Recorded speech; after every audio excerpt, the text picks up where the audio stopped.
Big picture, let me tell you what we're going to do today. First, we're going to discuss a few investment ideas that were originally posted on the Value Investors Club, and you'll use those as examples for what you would hope to do on your project. You know, what actually can you write up in a page, what kind of investment thesis, and then it won't have the backup, but they're all from the Value Investors Club. And you can go back and study the whole message string that goes on. There's a whole discussion after. I'm just going to give you the little write-up, and then there's a whole discussion on each of these, and I'll explain how to look them up on the Value Investors Club for you. Anyone who's watching on video also can look all this stuff up on the Value Investors Club, even though we're going to have handouts today, and I'll explain how to find them. The other part of the class will have me sort of playing Warren Buffett. And your job, hopefully, was to have read the compilation put together by Cunningham for today. And then you get to ask me questions, and I will try my best to answer them the way I think that Buffett would answer those questions. And for the, let me just see if I brought it. All right, for the person who asked the best question of the day, they win this Buffett comic book. Originally printed in Japan and now translated into English, luckily, so that can be yours. Once again, the assignment's due the 26th. We don't have class on the 19th, so we're basically going to have class next Friday, same time, same place. And then your projects will be due. So now's the time to ask questions about, you know, what I'm expecting. We will have another project after this, and obviously I'm expecting a much better job for that one. But this one I hope to give you as much feedback as possible on so that you can, you know, improve the work. So let's start with what I would consider a good write-up. I can start passing these out.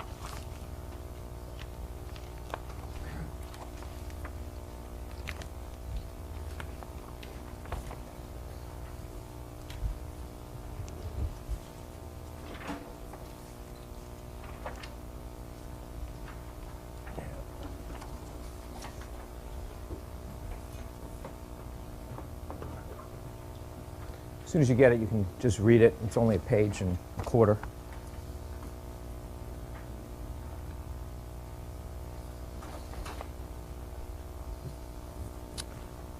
This was written up in, just to give you some context, June of '01.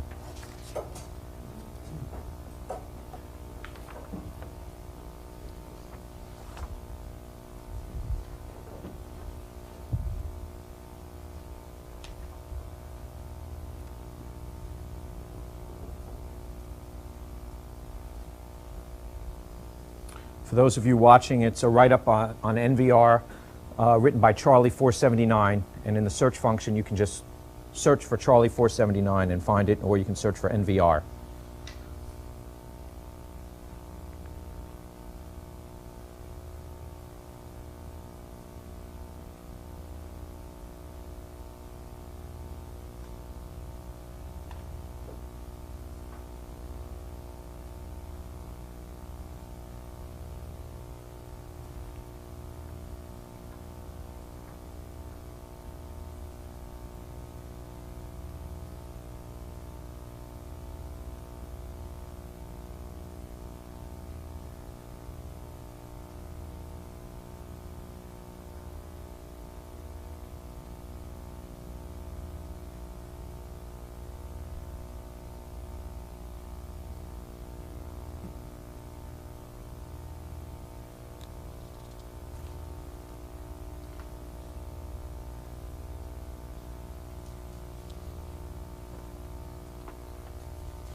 All right.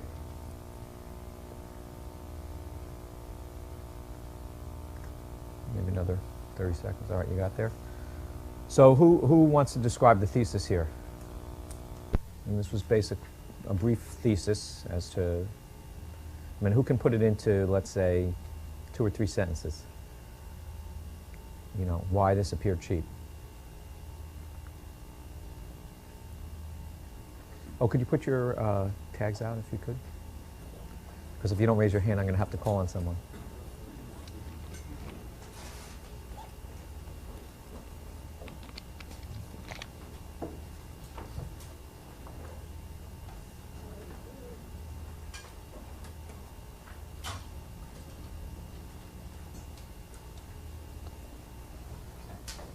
Sorry? Sam, sorry. Go ahead. I think the idea here is never really to take ownership of something unless you're going to do something with it. And then when you decide to do something with it, make sure that it's sold so that you don't end up stuck with it. Okay, so they're pre-selling. They're not building until they pre-sell, right? Anything else they're doing here? Buying back their stock. They're buying back stock, so you sort of know what they're doing with their cash, right? Anything else? You know, what is a typical home builder? What's the preconception of a typical home builder?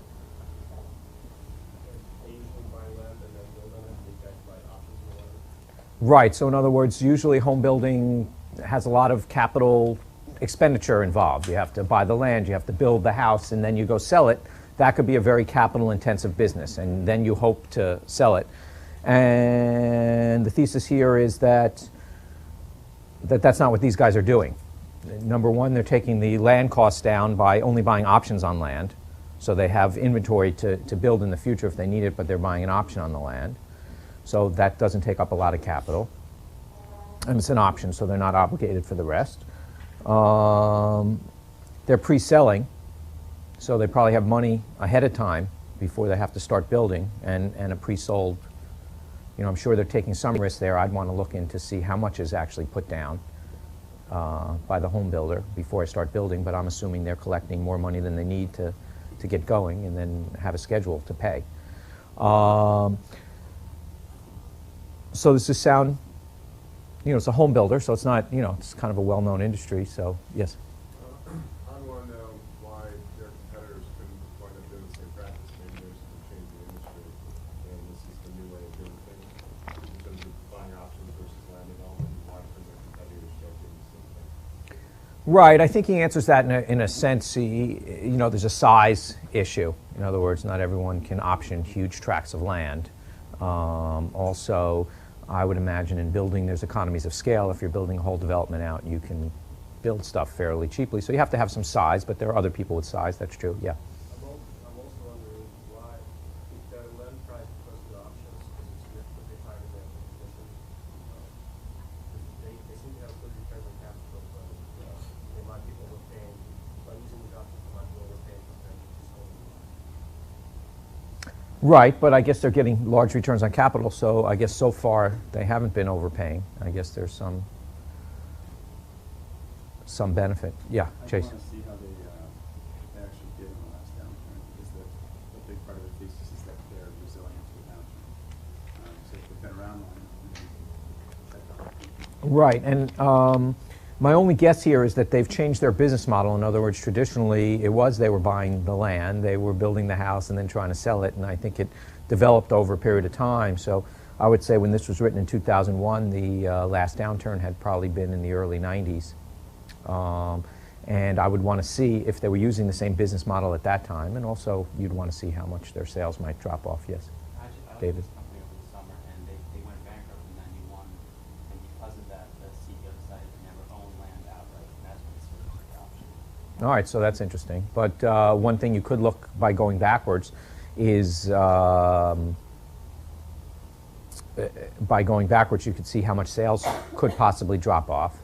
On the other hand, they're doing business differently because they're pre-selling. So obviously, they might collect just the deposit on some of these things, and maybe some of these sales might fall through completely, yes. I want to know more about the options contracts and for the people who own the land on the other side of this contract. I mean, are they not getting as good a piece of land because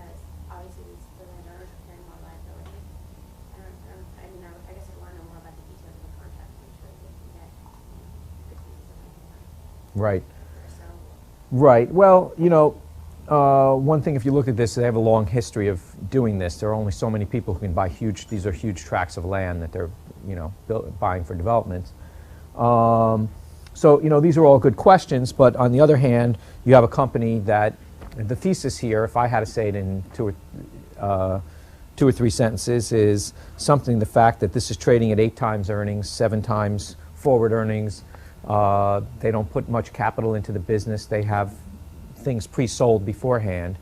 And if I were looking at this business, I'd say, when I'm looking at something that's earning a lot of money, I just care that that reverses and they've invested a lot of money and they lose a lot of money in the future. But with this, what looks attractive here is it's selling at 7 times forward earnings. They don't put a lot of capital into the business. They're not taking a lot of risks. So if there's another downturn, maybe they take a small lump for a period of time, but probably won't actually lose money. And then they wait for the upturn to come and they'll earn that money. So perhaps this isn't normalized earnings. Perhaps it is, but at 7 times, there's almost nothing you could buy at that level. So, you know, I cheated a little. So we know from 2001 how this worked out, and I'm not showing the bad ones, but now you can see that, right?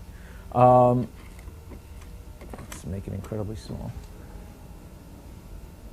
All right, well, it was at 143 when this was written up, and I guess now it's over 800. So one of the problems there was you thought the real estate boom might end, but you were buying it at 7 times earnings with a very good business.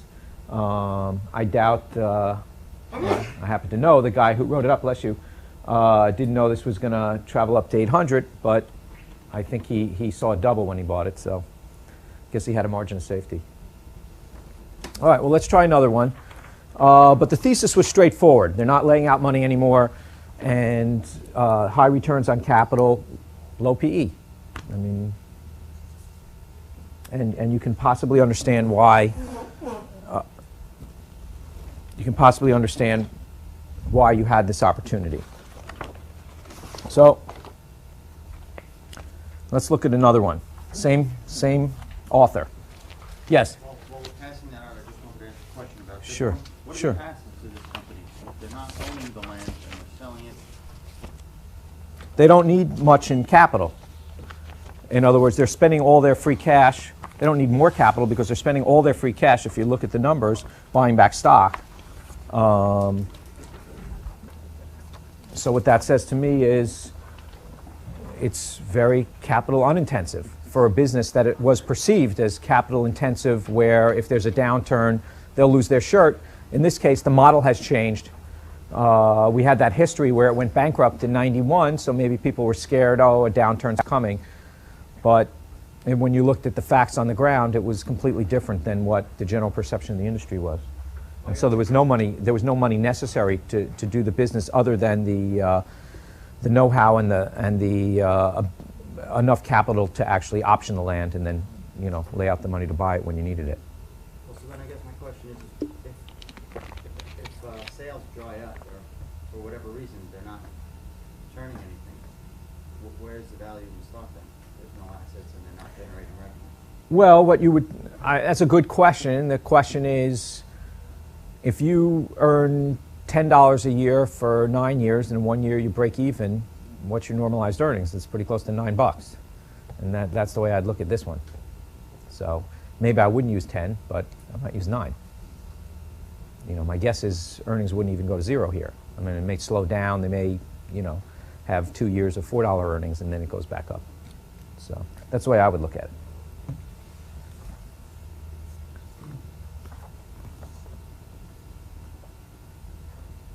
All right, let me give you the timing on this. This was November 2002. Admittedly, a good time to buy anything.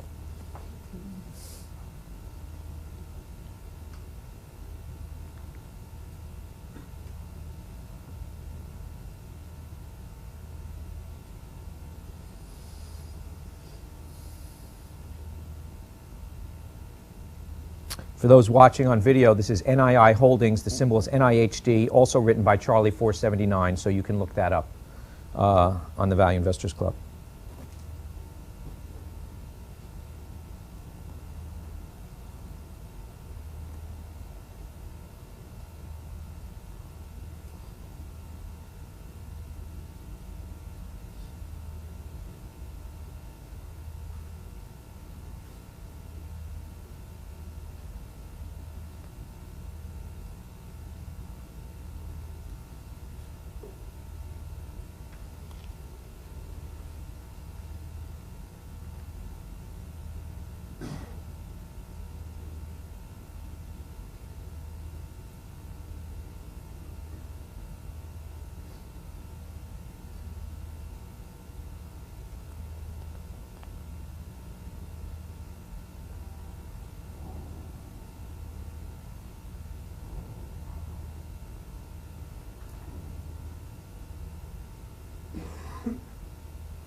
The last part, it says, I'm just looking at number 3, it says NII would trade at $2 if it were to achieve a 5 times EBITDA multiple. That should be $28.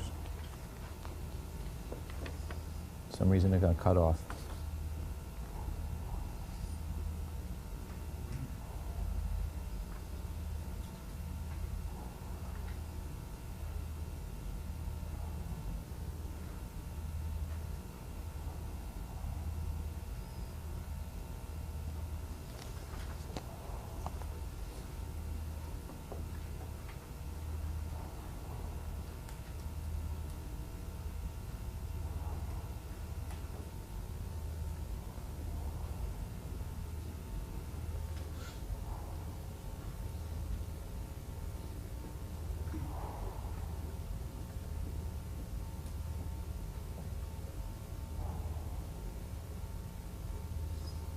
Okay.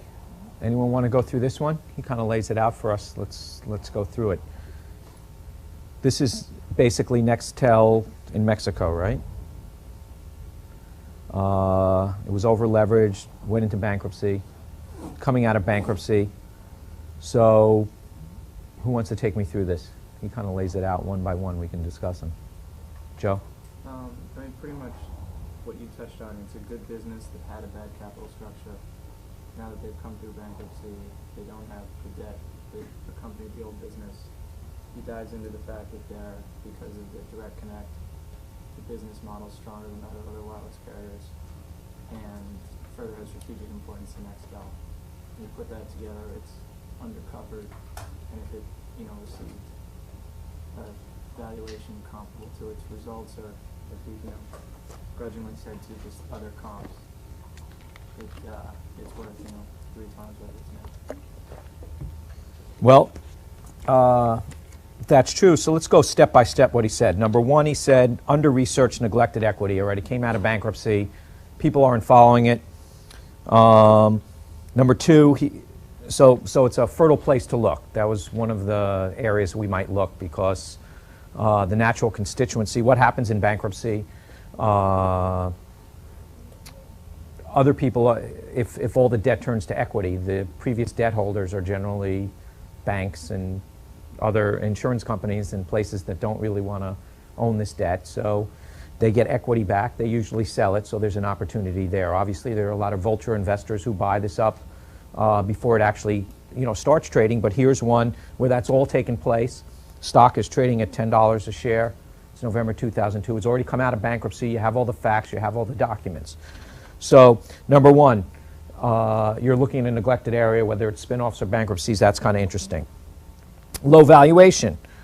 2 good things about that. Low valuation is good. 2.8 times EBITDA sounds potentially cheap, depending on what CapEx is, and we can discuss that in a second.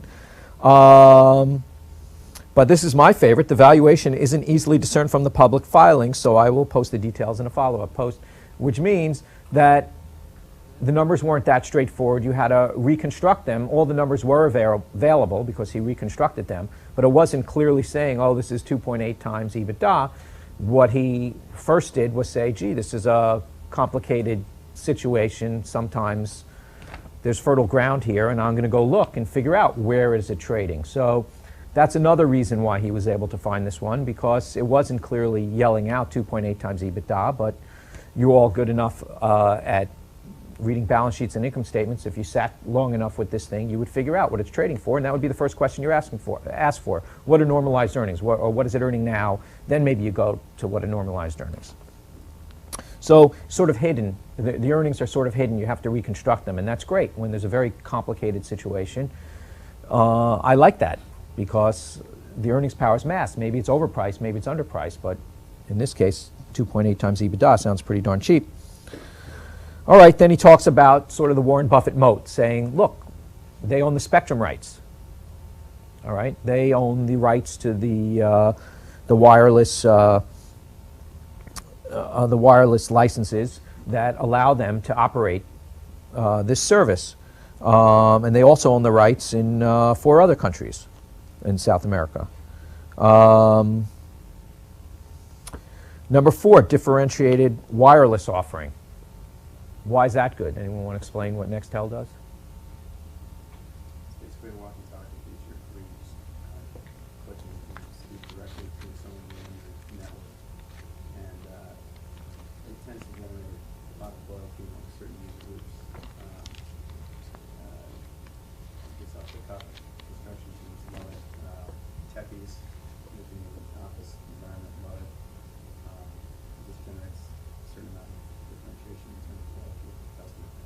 Right, and I'm just guessing that if the phone services aren't as great or as established in Mexico and some parts of South America, that having that feature might be pretty good to have. So in any case, they have a differentiated offering, and he points that out. So that's a positive. So the capital structure is fixed. Most of the debt was converted into bonds, or a lot of the debt was converted into, a lot of the bonds, $2.4 billion in bonds, were converted into equity. So you know exactly, what their debt requirements are going to be, and most of the debt was converted into equity. Is that $2.4 billion book value? No, I'm sure they write it down to some level that they think it's worth. And basically what happens is the previous owners of those bonds now own equity. That $2.4 billion in bonds now own equity. And then you can figure out the EV from how much current debt there is, and what he's saying is that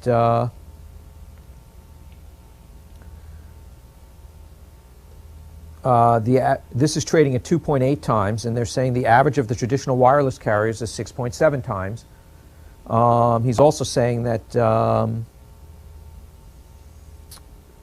these guys may have a better, more differentiated service than some of these other guys. You could argue that one way or the other, but it's probably not worse. So he's even being more conservative, taking a 30% discount from the comps. He comes out with $28 and the stock's at 10. So that's kind of interesting. I'd say that's very interesting.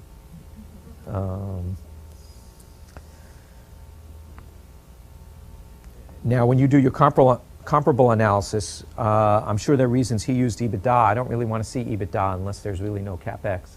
I just want to reiterate that. But for comparable analysis, if there's a comparable amount of CapEx and there's or a comparable amount of maintenance CapEx, it's one of the metrics you can use, but you have to give me a good reason why if you use it. All right, then now he's saying, I'm not even including in this valuation, because it's not earning money right now, the rights to these Brazil, Mexico, Peru, and Argentina. And it owns wireless assets in Chile and Philippines. So that's just stuff that falls off the back of the truck, extra value that's probably difficult to value, but there is some value there. And I bet you if you spend a little time, you'd probably come up with a minimum valuation for those rights. And he's just ignoring that. And then number 8, he says, proven strategic importance to Nextel.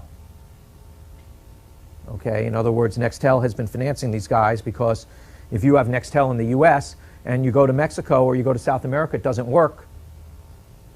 All right, they're saying there's value to Nextel to keep it in there, and Nextel's actually plowed in a lot of money to keep these guys afloat when they were in bankruptcy. So that's a very good sign that this isn't going to be allowed to fade away.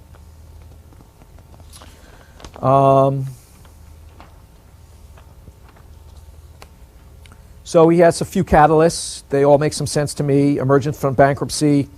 It's going to move to NASDAQ. And then the traditional valuation is just ridiculously cheap. It appears to be ridiculously cheap. So who would have bought this one?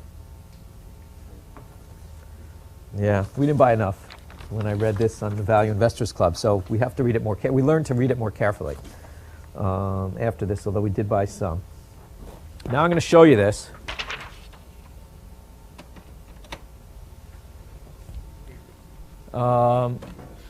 Now it says, for you guys watching on video, it says it went to 80, but here's the thing. One thing this chart doesn't say is that this actually split 3-for-1 in between. So the stock.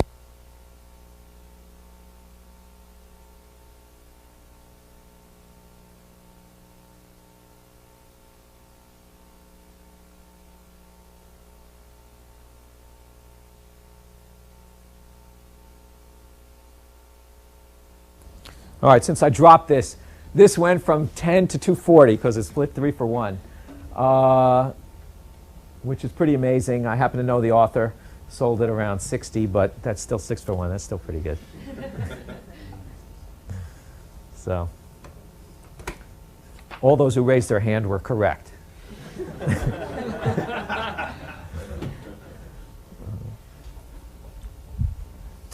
All right, we'll do one more, or 2 more, depending on how patient you are. Maybe I'll just hand one out. All right. Now, we'll switch things around and change the name, but keep the author. And it's not me, unfortunately.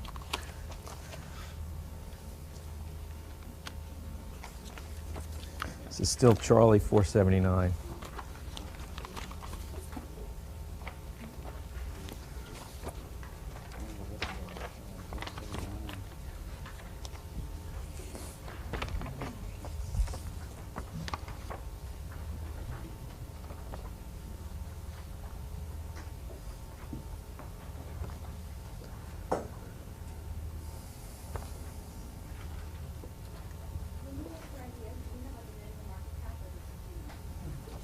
No, I really care about your valuation skills. You know, I think I told you last time that one of the reasons that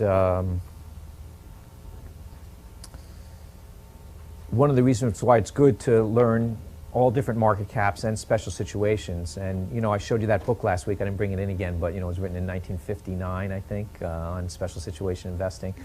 And I thought the great thing about that was this stuff has been out there for years and years. And what generally happens is that people who get good at this stuff move on to larger capitalization things because they get wealthy.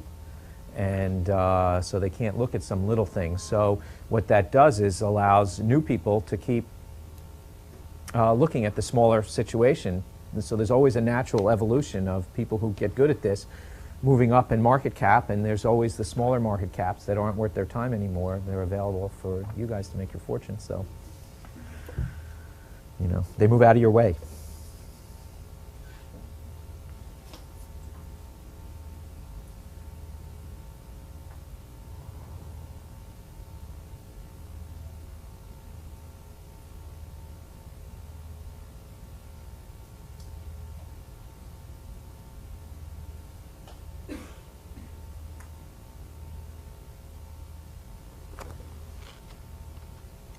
This is June '03.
You know, for you on video, I'm sorry, Sportsman's Guide, but you can fast forward to get here. So look up Sportsman's Guide, SGDE.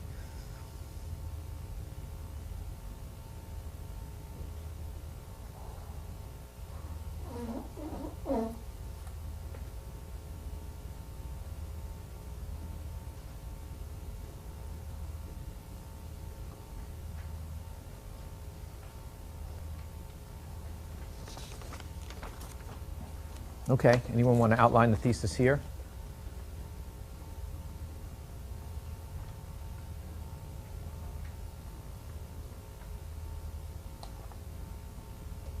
Guess you're not done yet. Yeah, sure. Sorry, yeah. Loyal customer base, and basically using the internet to bring out operating costs and all the savings fall to the bottom line instead of taking increased free cash to buy back shares, which would drive valuation, which would drive stock price. Right. Pretty neat thesis. I mean, very straightforward. I mean, it's very clear to you. So we see an underlying pattern to each one. We'll go over this a little bit more, but basically, what were they doing before? They were mailing it, so regular mail, and basically that has longer lead times than obviously the internet, costs more. and Costs more to send out all the catalogs. Exactly, it could be as responsive to changes in the marketplace. Right. So it's a very straightforward thesis. Stock is cheap on current earnings. You have loyal customers. You have, so why can't, you know, when you go to the internet, you can buy anything though, right? I mean, you have more competition too on the internet, right, to shop for this stuff. Well, the pizza doesn't make the rice, it's not cheap or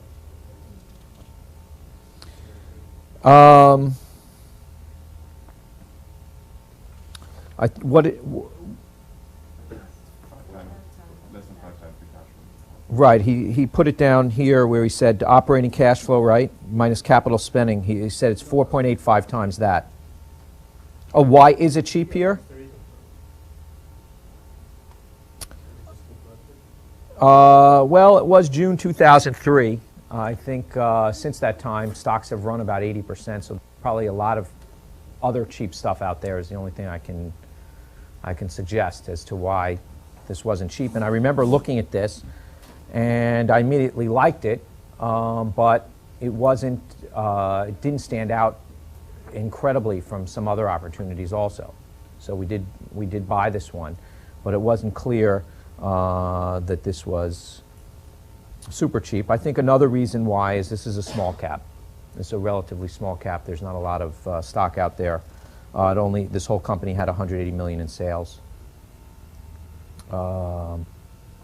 So not a big company, I guess, would be my other explanation for why. But the thesis is very clear here, right? I mean, they're migrating to the internet, cheaper cost structure. That's not usual. But we didn't answer the question is why wouldn't the internet then provide more competition for their cheap goods? I mean, it's easy to find. I think one of the keys that he mentions here is that they're buying this stuff at such a low cost that what they're offering to sell it for is cheaper than any other the competition can match. Right, it's a closeout business. So, you know, not fear I'd have at a low enough price, I'd buy anything, and it looks like there's good growth prospects, and I agree with that. They're sourcing closeouts. Anyone see a problem with that as far as growth? Allison? Well, I mean, it's internet-based. I mean, if it's a catalog business, you have fewer competitors because if you're buying closeouts and you're going to sell on the internet, you can buy like anything you want and put it up there. You're going to do it by catalog. You have to find so much of like this sports good stuff to make it profitable. So I just think, I don't know, why can't we do this stuff on eBay? Why can't we do that? Well, they're buying a lot of, you know, eBay's not the most efficient way to sell things, and maybe there's one item available. If you're buying, you know, 1,000 of whatever, and you have these customers who are already interested and they know where to look on the web, I'm not particularly worried. I wouldn't be particularly worried about that, but I would be worried from a growth perspective. Yes? I think there's a risk, as you said, if they grow, they may have less product that can actually sell through sourcing, but the positive would be the internet model allows them to better time those discount, so they can send an email out like within the same couple days if they actually buy the product, lower their inventory holding costs as opposed to waiting to actually print and then mail the catalog. So I would think that would get better for them over time. Right. Now, in this particular case, because we're very small, that's one of the benefits. You know, it's 180 million in sales. You probably could grow a lot, and you have a database and people who are interested in the products you show, and you have a nice niche. And so I'm not worried about that. But who's heard of Sims? You ever heard of Sims, the retail store, or Loman's? Well, those are places that started out as closeout. And, you know, people used to go there and shop for bargains because they got great closeouts, and then they started expanding, and then they started filling in their inventory with cheaply made stuff, just originally cheaply made. So before it was high quality stuff at cheap prices, and then it turned into low quality stuff at cheap prices as they expanded because there weren't enough closeout things. So I think that was the flaw that I found in both those models, both Sims and Loman's, when they rolled out. And so that would be something I'd be wary of here, because their model makes sense if you're really good at sourcing closeouts. And I don't know how fast that might grow. I think at 180 million, they're probably pretty small, and maybe you don't have to worry about it for a number of years. Yes? Yeah, two things I was concerned about is the buyer's club initiative. So that 10 million they get from this roughly equal to free cash flow. I'm sorry? The buyer's club initiative, you could say they actually break even on the business, they actually make their money on the buyer's club, and that's going to go away because now there's going to be less of a value prop since you move to the internet. And secondly, if you have price conscious buyers, like they're just going to shop around once you get to the internet. I guess it says that they're very sensitive to price. So I don't know how well. Well, I think the Buyers Club is really just for a small portion of their group, and they do get special offers as opposed to the wide offer. So you would still might want to pay for those special offerings. I mean, these are really sportsmen, I suppose, cheap sportsmen, I guess. So there's a certain group of those. So wouldn't worry quite as much about that. Yeah. I was just curious as to know why it seems like they're cannibalizing themselves by having this bargainoutfitters.com site. Anything that they can't sell originally, it's going to roll into that site. So if people know about that, why would they buy it originally from the first site? Because it's the stuff they couldn't sell. So I guess bottom line is most of the stuff probably sells, and so you get the less desirable stuff on Bargain Outfitters. You may never see the more desirable stuff if you don't buy it from the original. I'm guessing. Is that the same kind of concept that happens today at retail? People walk in, beginning of the season, first day, is at $100, 3 weeks later, 4 weeks later, 30 down 50%.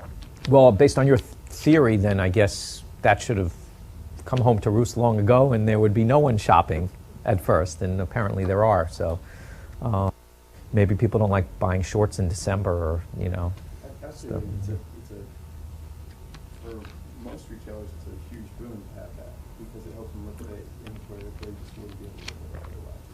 So you get, apparel makers that have online sites where they can liquidate their apparel and turn them into cash. And I can think of a shoe company that has all the stores so it can control how it's down, as opposed to having them just marked in the bargain bin at a normal supermarket. So I think it's actually an effective way to give you another outlet for distribution. Good answer. Any other questions on this? Well, we know which way it went, right? Otherwise I wouldn't have picked it. So this one is now at 27 a couple of years later, up from 10. The only thing about that, or it's 26, the only thing about this also is that it's split 3 for 2. So I guess it's closer to 40. So, I guess they continue to do well on the internet. So so this guy, same guy, right, wrote up all 3 things. So he's probably pretty good. Now he did write up a total of 5 things, I think, that we have on the board. They all did well. I'll hand you another one. We don't have to read it in class. You can read it at home. More recent one that he wrote up in July. Just because the thought process is so clear. He lays out point by point by point. It's very clear what the thesis is. Whether you agree with it or not, or whether there's issues, he's writing up the basic thesis that he's investigated and feels comfortable with the questions you're asking, and he's only trying to lay out the basic thesis. And so as you understood the real estate one, right? He said they're buying options now, they're not laying out money, they're pre-selling stuff. It's a different perception than people have of that business, right? The next one is coming out of bankruptcy, very cheap on valuation. They have a franchise that is a little differentiated from everyone else, has support from the parent, basically, the main supplier, and some growth opportunities in stuff he's not even valuing, 4 or 5 different things. So you see the thesis here. Sportsman's Guide, very simple. Things are changing to the extent that they can migrate. Oh, and there's in the first case there was a huge buyback of stock, in the real estate business. In Sportsman's Guide, they have free cash flow, and then now they can finally, no debt and some cash, and they can finally buy back some stock. So another important aspect is, well, you can earn all the money you want, but if management's going to piss it away, you don't get to keep it. And here, if you know ahead of time that they're going to be buying stock back with it, then that's nice to see. So what they're going to do with the earnings, what your perception of management, at least in what they're going to do with earnings, is very important also. So the underlying themes are very straightforward, and I don't expect, these are home runs, obviously, and so I'm not expecting your first paper, only your second, to be these good. But it just tells you the thesis. You can all understand the thesis. If he sat down with you or wrote this out, or you got to sit down and ask a few of the questions, right, of Charlie 479, you'd all walk away saying, I got to buy this thing, right? He's done the work. I mean, you know it when you see it, and I think what it is when you're doing it is, when you're learning this business, as you do this over a period of years, you'll know it when you see it. I mean, these are particularly good, but when you see something this good, you'll recognize it. Oh, I remember that from a few years ago, and that's a setup. Or is this a good risk reward? I think it's going to go up 20% over the next year, but there are all kinds of issues that I'm not sure of the business. They're not like this. So the more things you look at that worked out, and the more things you look at that didn't work out for various reasons, there really is no substitute for that experience. But even without a lot of experience, if I had Charlie 479 come up here and describe these investments, and I said at the end of the presentation how many people would buy that thing, I would assume, especially in these three examples, that everyone's hand would have gone up, yet they're available. So, this kind of analysis would say, it's not worth thinking anymore about the efficient market theory. I mean, this is, I picked the same guy. It's not like, oh, I picked the best thing. This is the same guy who has, the same investor who has a certain thought process that you would probably bet on in the future, that he understands how to do analysis and look at businesses and do some basic valuation. None of this was taking something to the 37th decimal point. This was all like, this is so cheap, right? If I'm even close to right, this is so cheap, I'll make money, and if I'm not right, it's going to be hard for me to lose money. So those are all underlying themes to this, and the whole construct of what's been taught generally in business schools over the last 40 years about efficient markets and beta. I know you're in the value investing program, so you've already dismissed that already, but it just seems so ridiculous when you can look for opportunities, and it's the same guy time and time again. And speaking of the same guy, second part of the class where you get to win your Warren Buffett cartoon book, is the same guy who time and time again has a certain theme, certain things that he looks for in investments, certain qualities of a business that he's looking for that can make you money. And the funny thing is, we're going to talk about Buffett, and I'm sure you're all sick of, you all feel, pretty knowledgeable about Buffett, but I can tell you this, as many times as I read it, I keep saying, oh yeah, I have to remember that every time I read it. So the more that you pound, and I've been doing this for, you know, unfortunately a long time, or fortunately, whatever. And by the way, if you really, really get good at this, you know, let's say 20 years from today, you may have the opportunity to do what I'm getting to do this weekend, which is drive to Allentown, Pennsylvania with my daughter Melissa to stay at the Holiday Inn and go watch a soccer tournament. So if you play your cards right, you might have those kind of opportunities. Anyway, why don't we take just 10 minutes, come on back and think of some good questions for Warren Buffett.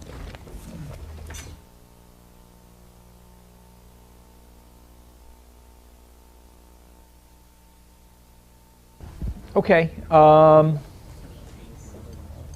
We had a couple good questions during the break, so whoever was asking, you want to help me out? Sure.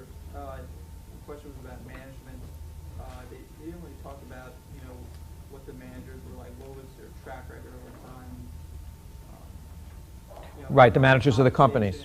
How much stock they own in the company. Well, I think that's an important point. I think, you know, for instance, in NVR, management owned a huge stake in the company, and there was probably no need in the short area to talk about management, because from their actions you could tell that they were very shareholder oriented. They had bought in half the stock over the previous 5 years. They had moved to a model that was a high return on capital model with low risk. They'd been doing all the right things that hopefully you would like to do. So one way you can check out management is to see what they've actually done, and that's usually the best way. Actually, I have you know, it's very valuable to meet with management also. It's just not one of the things that I'm particularly good at. I started doing this a long time ago, and I used to meet with managements, and I always used to come away saying, that guy seems smart, that guy seems smart, that guy seems smart, and so I wasn't very good at picking, you know, who really was going to be doing a good job, but I was very good at picking based on what their track record was, what the numbers looked like, what they were doing, how they were acting, how they were incented with, you know, how did their option situation or their amount of stock they owned compared with how much money they were getting paid each year. And that's probably the most important thing that I look at. You know, what they're doing, of course, because you can still be incented the right way and be not that bright, okay? But if I think you're pretty bright and doing the right things and you're incented the right way, that's the types of things I was looking for. In NVR, it was sort of a non-issue. They were, you know, had a huge stake.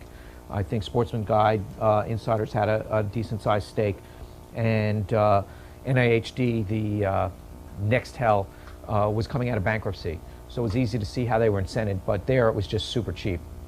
So it wasn't quite as important because it was really a special situation. But it would be important to look at how management was incented anyway, but in that particular case it wasn't particularly relevant. It was a good question. The other question is, what is Charlie 479 doing now?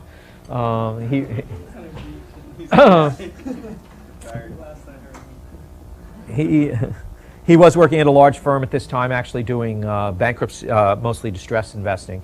That's why he was able to post stock ideas at the time, and now he runs his own fund. What I said basically was we set up the Value Investors Club. How many people have looked at it now? Are you all looking at it? It's such a great learning tool. We didn't really set it up for that reason. We sort of set it up for finding ideas. If we could find 1 or 2 ideas a year, gee, that would be a great thing. And what we ended up doing is having something that we call it sort of American Idol for hedge fund managers, where we're actually finding really smart people over a period of years, really get to know. 479? Were you the original guy that got him on his own? Yes, we helped him. Not being stupid. After a few, after reading a few of these, I figured. But in any case, he would have done it with or without my help. But I'm glad we were able to find him. But there's a lot of smart people out there. There's a lot of good things being posted. Not all of it's great. You really have to be picky. But what a great learning tool. And also, just even if there's a bad post written up and there's a message string afterwards, bringing up, highlighting all the issues. I think that's very important. We were reading about maintenance capex. I just handed that thing out. That was, that was a jewel.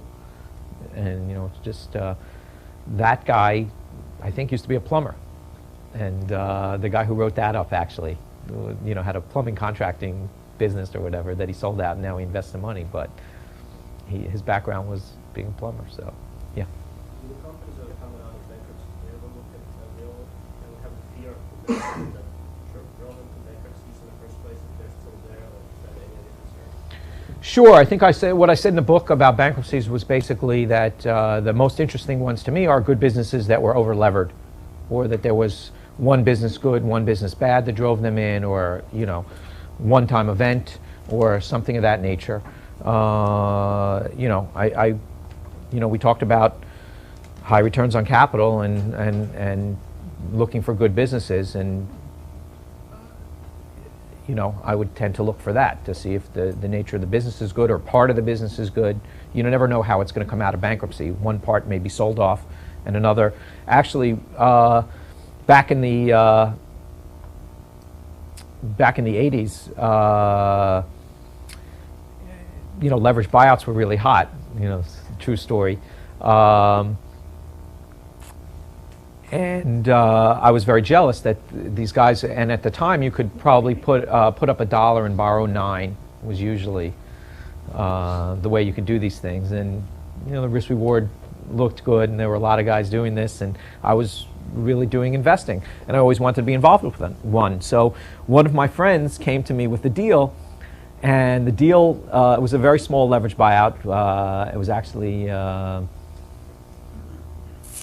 being brokered by Drexel Burnham, and they did all the financing. And the way they did the financing was, we had to, as equity holders, we had to put up $1 million, and that was a bunch of us, so it wasn't a lot of money for each of us, but it was a small deal, so it filtered down to my friend. We were all in our, about your age, and filtered down to my friend, and we only had to put up $1 million, and they were going to lend us $26 million. So it was a $27 million purchase price. Now, one warning sign that we should have seen was that the seller was a leveraged buyout shop that had obviously goosed the numbers, the year before they sold. They were actually, they made baking pans for, well-known baking pan company, as well-known as baking pan companies can be. And they made the baking pans for Twinkies and Wonder Bread and, all kinds of different things. And it was kind of an interesting business just to see something that had been around for so many years. If you went to the factory in Chicago, the little office outside the factory had about a typing pool of about 20 typewriters, and they were manual typewriters from about 1928 or something like that. So, little tip-offs we should have probably seen about this business. Anyway, it went bankrupt within, I think, about 6 or 9 months of after we purchased it, being shrewd due diligence types that we were at the time. And what happened in bankruptcy was that we were able to, the Drexel bonds, the subordinated bonds that were issued, went to zero, were really worthless. The business had basically imploded, within that time, really was never as good as when we bought it anyway. And the bank was on the hook, I think, for about, we still owed the bank about $10 million. Even after wiping out the subordinated debt. And so we sold off one of the small businesses for about $3 million, and then, since no one else wanted this business, the same guys who sort of took it into bankruptcy, we were able to buy the assets, the remaining assets that we had just paid $27 million less the $3 million we sold off stuff for about $6 million. And we ended up, when all was said and done, we ended up doubling the money, the original money that we put in, even though it was a complete disaster. And you know, so a lot of crazy things happened in bankruptcy. The business changed significantly, meaning it was much worse than we thought. We sold off a piece of the business. There was one remaining piece of the business that we thought was pretty good, that we paid, that we were able to get for $6 million, and we ended up making a little bit of money in the thing. But in bankruptcy, lots of things happen. The business changes. There might be 2 or 3 businesses. 1 or 2 may be sold off or liquidated. The remaining business may be totally different than, you know, the look of the remaining business may be totally different than what you originally got. So anyway, that was a long diatribe about my first foray into leveraged buyouts. Anyway, so I stick to investing in public markets.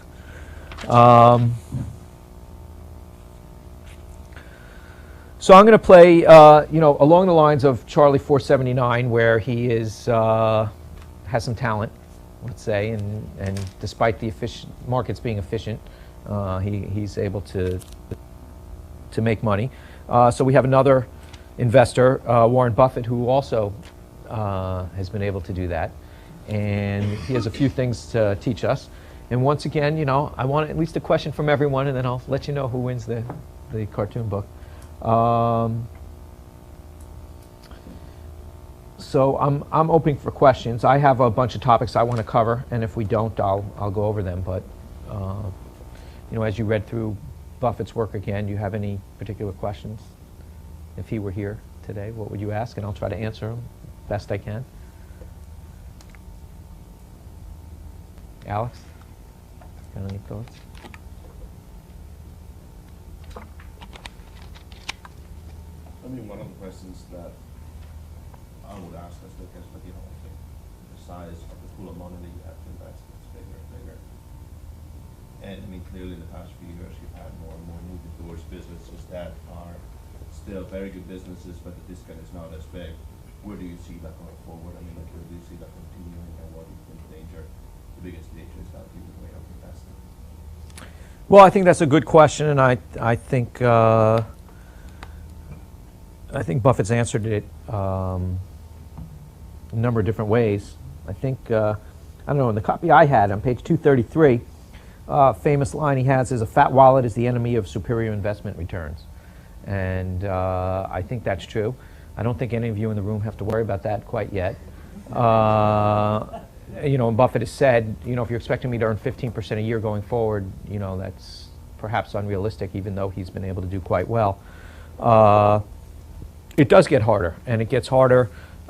You know, there's a big difference. I think what Buffett has said was that if you gave him $1 million, he could earn 50% a year still. You know, by looking at, you know, being able to look at a whole slew of different situations. He can look at 10,000 situations instead of just 1,000 at most of the size companies that now he has to buy to make a dent in his portfolio. So we should all have such problems, but I do think there's a difference between running 5 million, 50 million, 500 million, 5 billion, 50 billion. I think the difficulty ratchets up. I think unbelievably now, I think most of the bargains that we are seeing are in the large caps. So you could actually, and this is probably unique to when I've been investing, for however long I've been investing, is that I think the biggest bargains are in the large cap stocks. Not saying I own any of these, but the sort of the Walmarts, the American Expresses, you know, there's numerous large McDonald's. It is just a large amount of large companies that you know, have opportunities that are relatively cheap. And I would say the difference between when we were looking at some of these things, the end of 2002 and 2003, the small caps have run over 100% since that time. The large caps have been going down for 5 years. And so now, even though they were overpriced, it doesn't really mean much if they were way overpriced then, but right now, there are better bargains. I would say lower rates of return than what you would traditionally expect from small cap bargains, but higher quality businesses that you're able to buy at, you know, relatively cheap prices. So I wouldn't expect, you know, huge returns, but I expect very good returns given the risks that are being taken. Steve? Buffett talks about just doing the best thing for the shareholders to receive the full book.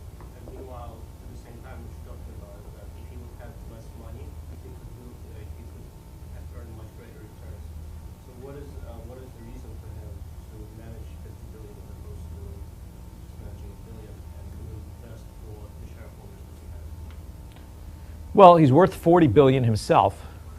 So, you know, I don't know who he's giving it back to. You know, I guess he'd rather run it than somebody else.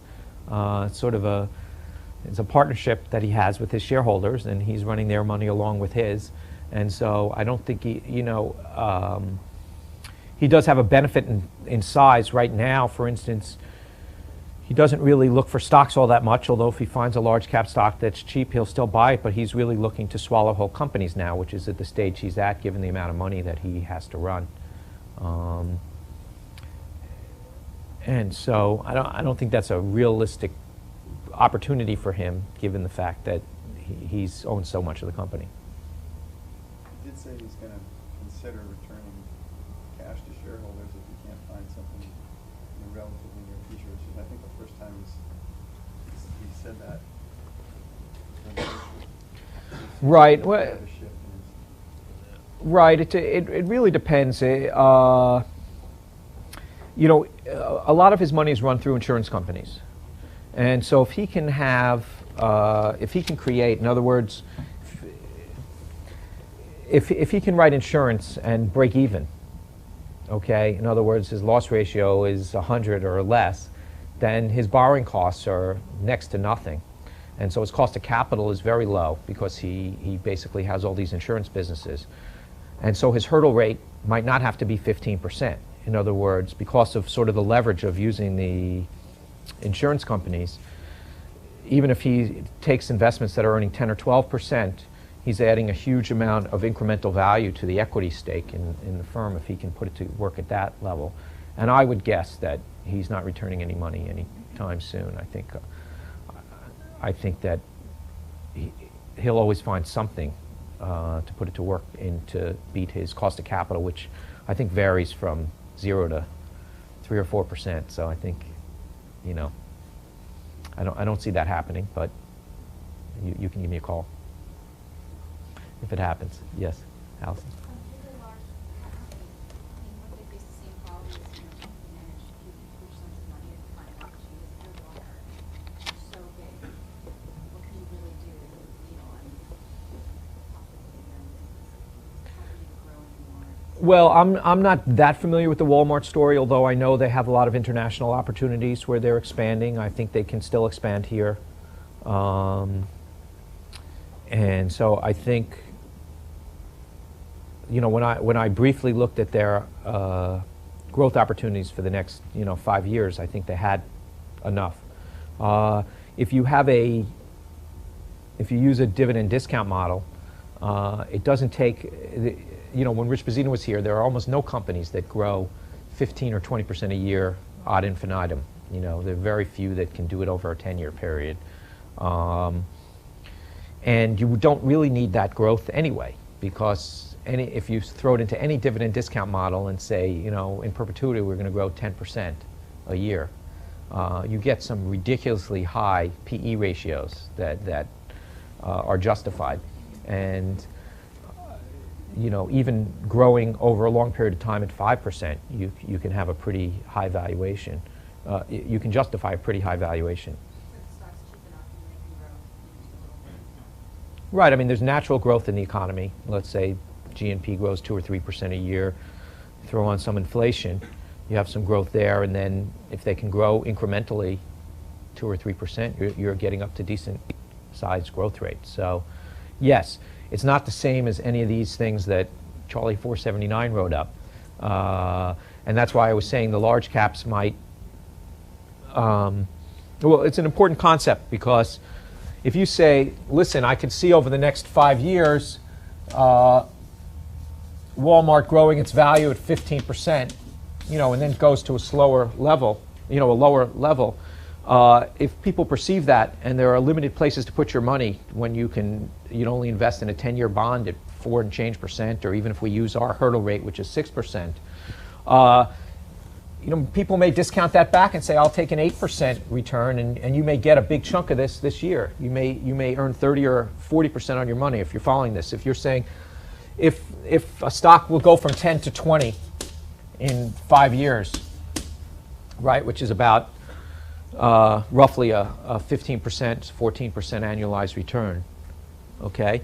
And you're competing with 6% annual returns, and someone figures out that they think it is going to be worth 20 in a few years. The stock may move to 13. In other words, in the first year, they may say, look, 13 to 20 in 4 years is still a good rate of return, better than I can get elsewhere. Okay? So a year from paying 10, even though you think it's going to grow 15%, in your first year of holding, you made 30%. Because the market now agrees with you that, hey, this is going to be worth 20 in 5 years. Remember we discussed this? And so therefore, I can front load a lot of my profits in the first year or two as soon as people realize what I realize. So this is a way that you figure out that it can only, increase in value 15% a year or 14% a year, which is really what this is, yet you can still make 30% or, 40% over a year and a half or something like that, because people realize what you saw, even though the growth rate is significantly lower in increase in value. So it depends what discount you're getting. It's important to keep in mind when you're making your projections that whether you have a catalyst that you think everyone will see what you see now, the catalyst may be a year from now, even though your valuation work is done 3 or 5 years out. So if it's discounted back, you can make that money. You don't sometimes need a catalyst. Just say, listen, they're going to earn that money. The catalyst is they came through with the earnings that I expected. And you can make the money that way. Adam? Back in the day before your circle of competence was so expansive, what are the steps that you would take to really learn an industry? Well, if you're asking Warren Buffett as opposed to me, I would. Warren Buffett does have very significant circles of competence in financial stocks, in all kinds of businesses that he can really understand over time. And I think the way you get that is really by researching them, picking businesses that are simple that you can understand. He's kept away from technology specifically because he doesn't understand where it's going. He doesn't understand what's it going to look like in 5 years. Intuitively, he doesn't get that. Now, if you listen to Bill Miller, has anyone heard him speak around here? So it's a great opportunity to hear Bill Miller. Bill Miller said is sort of, I'm going to look at technology because of what Buffett has said. Most value investors don't even look at technology stocks. So I'm going to apply value discipline to technology, try to understand as much as I can. And, there's a great opportunity there. So it's not Buffett saying value investors don't buy technology. It's that's just not where he feels comfortable projecting the future. And Bill Miller takes the other approach, saying, look, most value investors won't even look in these areas, and I'm going to try to buy cheap technology stocks. The only way I personally, Joel, would look at technology stocks in general is when we have cash situations where you're buying the technology almost for free, and there's not a big burn rate and things of that nature. If there's a technology I think I can understand over long periods of time, perhaps. But I haven't found that one yet. So, yeah, Joe. So is the real issue with circle of competence not the complexity of the business, but the complexity of trying to figure out where that business will be in X number of years? Well, if you understand the business, you can understand that you can't understand where it's going in 5 years. There's so many different things, right? You can understand that there's no one who knows, right? So that's one thing. And if there's no one who knows, you have no business investing in it. So just understanding the business is only one component. You can understand the business, and one of the practicalities of the business would be, no one really can predict. It's sort of over a short period of time. I can't tell you where I could say, gee, I'm finding a lot of cheap stocks out there, but I really can't tell you where the market's going to be in a year. Or if I did, I'd be being silly. Because even if it's cheap now, it can get a lot cheaper over the next year. I can't really tell you where it's going to go. And if you don't know long-term where a business is going, then you really have no basis to invest. I mean, if you're buying something at even 5 times earnings, but you don't know where earnings are going, you know, they could have or go, you know, be down 75% over 5 years, then you have no basis on which to invest other than looking at hard assets and things of that nature. You know, what I was talking about is a technology company which I know nothing about, yet I think management's incentive is not to dissipate the cash they have on the balance sheet. It's selling at $5, it's got $5 in cash, and it's got a business that's not burning money that may turn into something. You know, it's almost like a free option, I might look at it, or inexpensive option. And so there's different ways to approach it. So there are ways to make investments. There is a price that you might be interested in almost anything, even if there is uncertainty, as long as the uncertainty isn't, well, it's you're going to have huge negative returns over a period of time. So it can be done. It's not usually what I look for. It's usually simple businesses that I understand. Steve? Bob goes through great pains explaining his investment philosophy, working in annual reports, and also in just things like this essays, and also for that matter, you teaching this class. Why are you reading that presentation for yourself by going through these Wow. what's the benefit?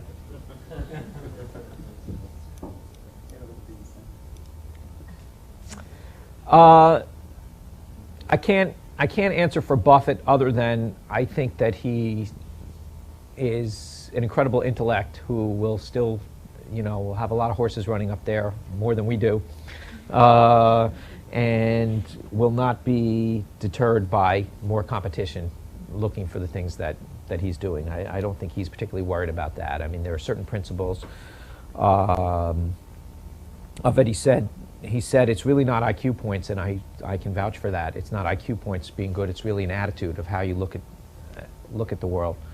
An answer for myself, it's a big world out there. I would say the unintended benefits of teaching, and this is my 10th year now, teaching this class. You'd think I'd be better, right?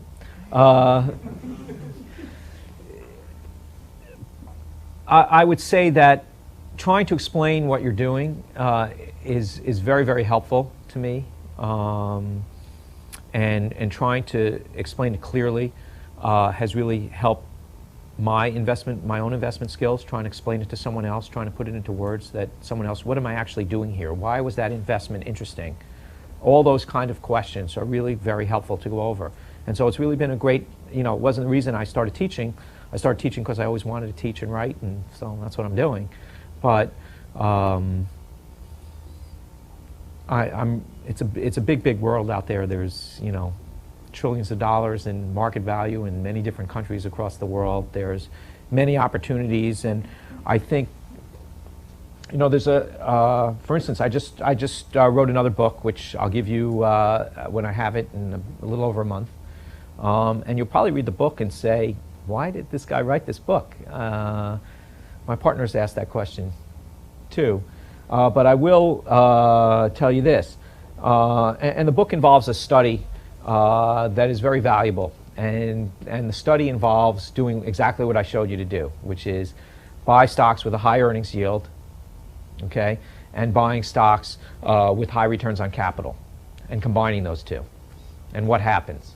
Okay, so I provide a study in there saying, gee, you really probably shouldn't be doing much else, because this works out very well. And it's not much different than all the value studies that have been out there for a long, long time. You know, there have been low PE studies, low price book studies, and things like that nature. And if you look at low PE studies, what you'll see is over the period that I test in the book is, you know, let's say the market during that period was up about 10%. If you just pick the best 10% of stocks, in other words, the cheapest 10% of stocks based on PE ratio, you would have made 15% a year over the last 17 years. If you pick the worst 10%, you would have made 7%. And then if you go through the deciles, it's a straight line. You know, 1 beats 2, 2 beats 3, 3 beats 4, you know, and that's a pretty big spread between best to worst. And there's a lot of reasons why people don't do that. I mean, that's just simple, that's just PE. That's not trying, right? That's really just not making much of an effort.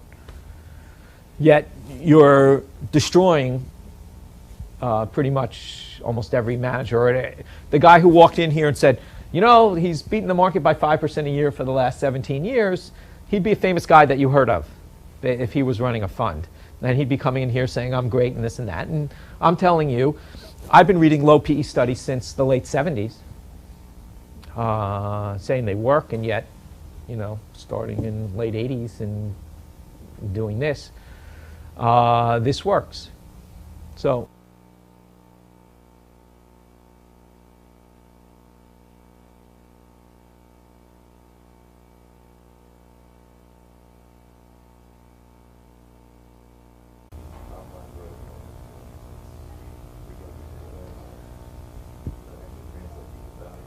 all right, well, that's a sort of an observation maybe after the fact, but there have been all these tests. Why don't people, why are they obsessed with growth if these are the facts? And, you know, you could have had, before I started the 17-year study, you go back the previous 20 years and have done the same study, or 20 years before that, or in any country, any stock market in the whole world, okay, and you did this study, you'd get the same results.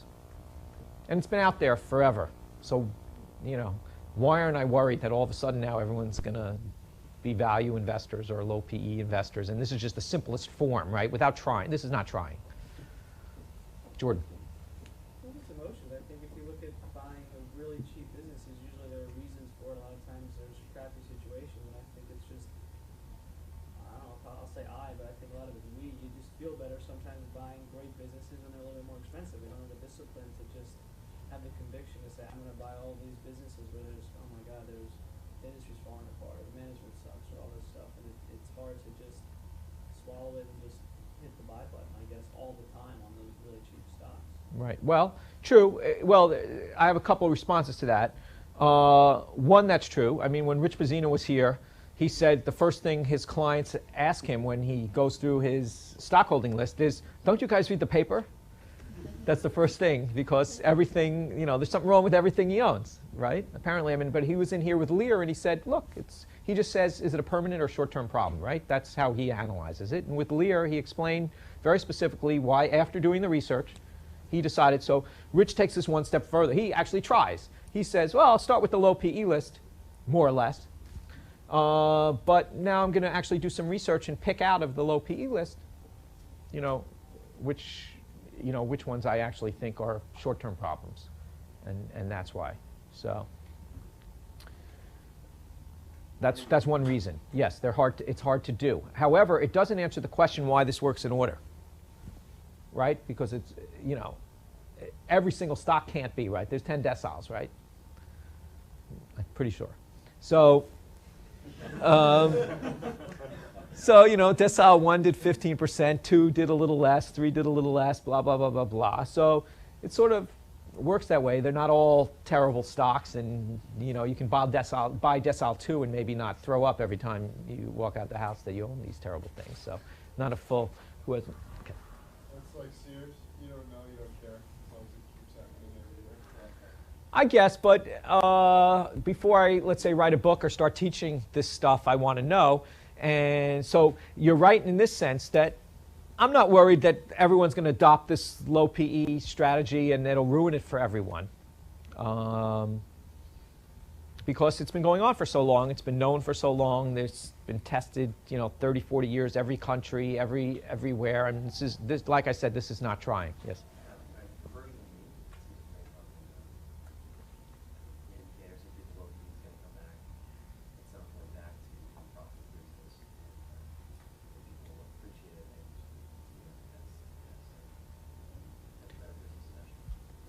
You're saying, why does this work?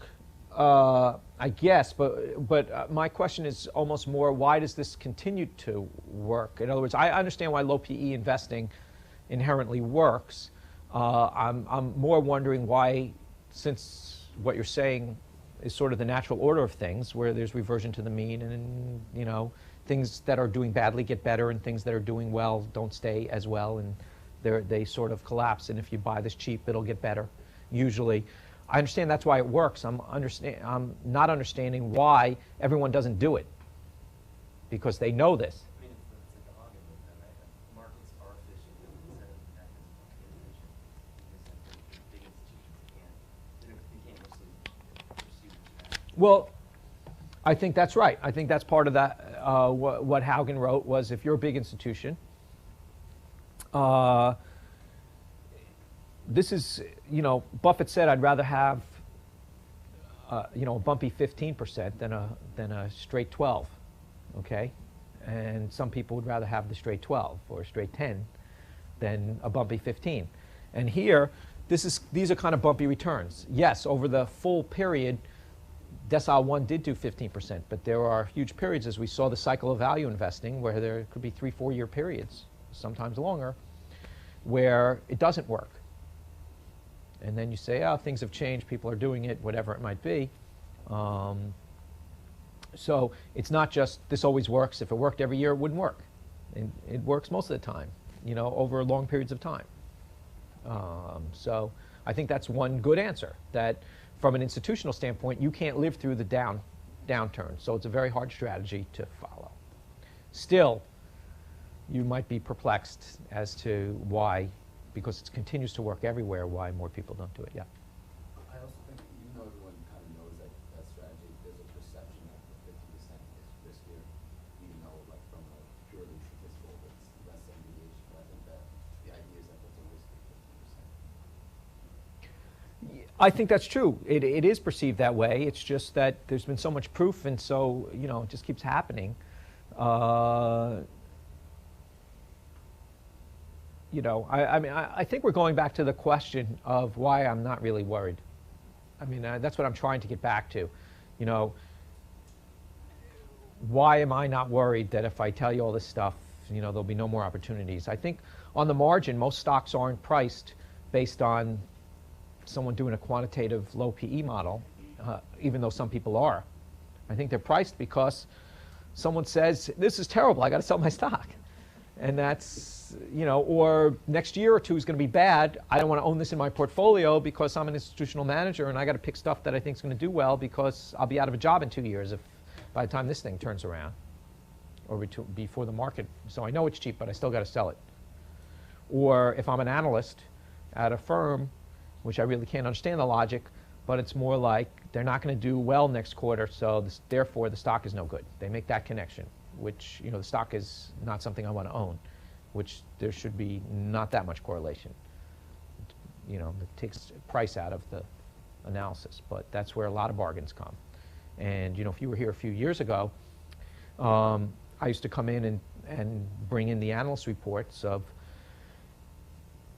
I know this is only at 6 times earnings, but next quarter is really going to stink, okay?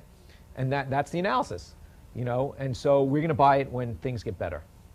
And there's many of those. By the way, we have next week, we were talking about bankruptcy before. We have Matt Mark coming in. And he's going to go through, he really spends a lot of his time in the distress area. He's going to be talking about that. We also have my sister Linda is going to come in, and she's a retail specialist. And I'll give you the date on that. And she's going to talk about some of those situations I was just talking about, where analysts hate it, but it's clearly a low PE stock, or appears to be a low PE stock, but things don't look good in the very short term. So we also have coming in, these are all non sequiturs, but Eric Rosenfeld will probably be here on the 26th to talk about risk arbitrage and activist investing. So we'll be able to see all those different types of areas. In the meantime, you have Warren Buffett, so we got. So I don't know if I answered your question as to exactly why, I'm not worried that I'm teaching this stuff. I think there's A, plenty for everyone, and B, this kind of stuff's been going on for years and years. Everyone knows it. It's hard to do. It's hard to do. It's hard to have that outlook. It's hard to live through the tough times. The two examples I give in my book are, I don't mention it by name, but there's a book that I recommended to you guys, What Works on Wall Street. And in that book, the guy goes back 40 years, uses CompuStats data to go test, 30 or 40 different strategies, and comes up with the one or two that are the best of all the strategies over 40 years.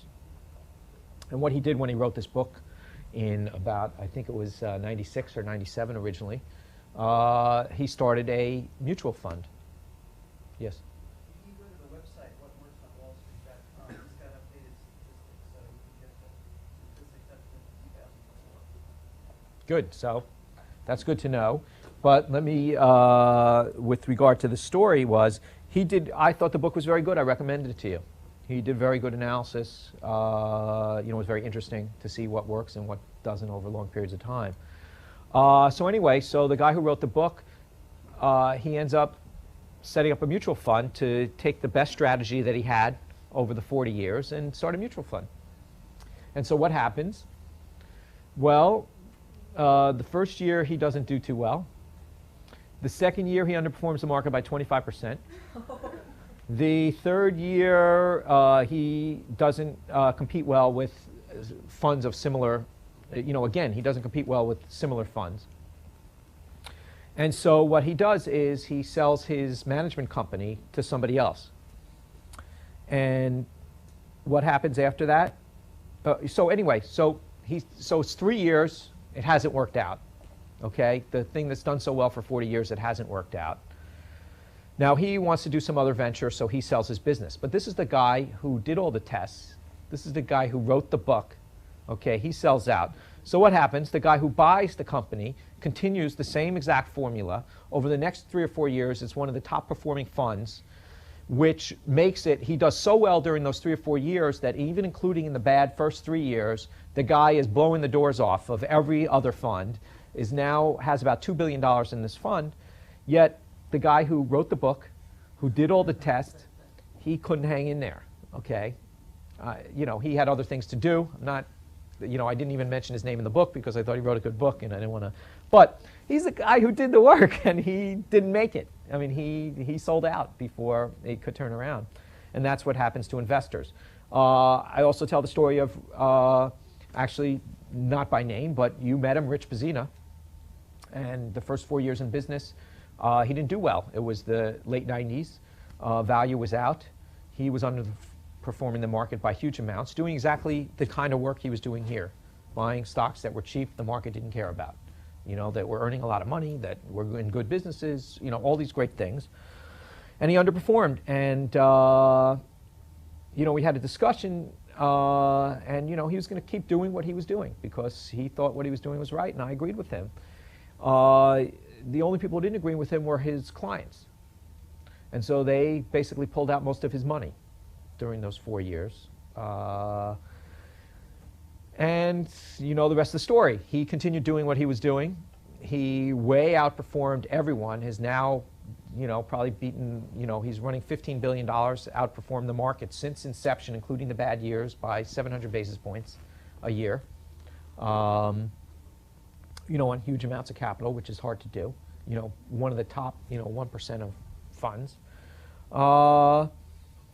And that's what happened to him when he was doing bad, but almost went out of business. And now there are, out of hundreds of investors, there's 4 people who remain, who stayed for the whole time. And I wrote up on one of them because I said I had to stay because I was his friend. But,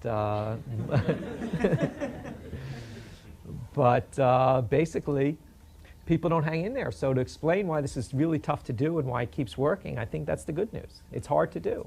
It's hard to stick it out. And while it seems like the statistics I have much better statistics in the book, and I'll explain, just trying, how trying does. You can try more than just buying low PE stocks. You can do incredibly well. And so the answer is why I'm not worried.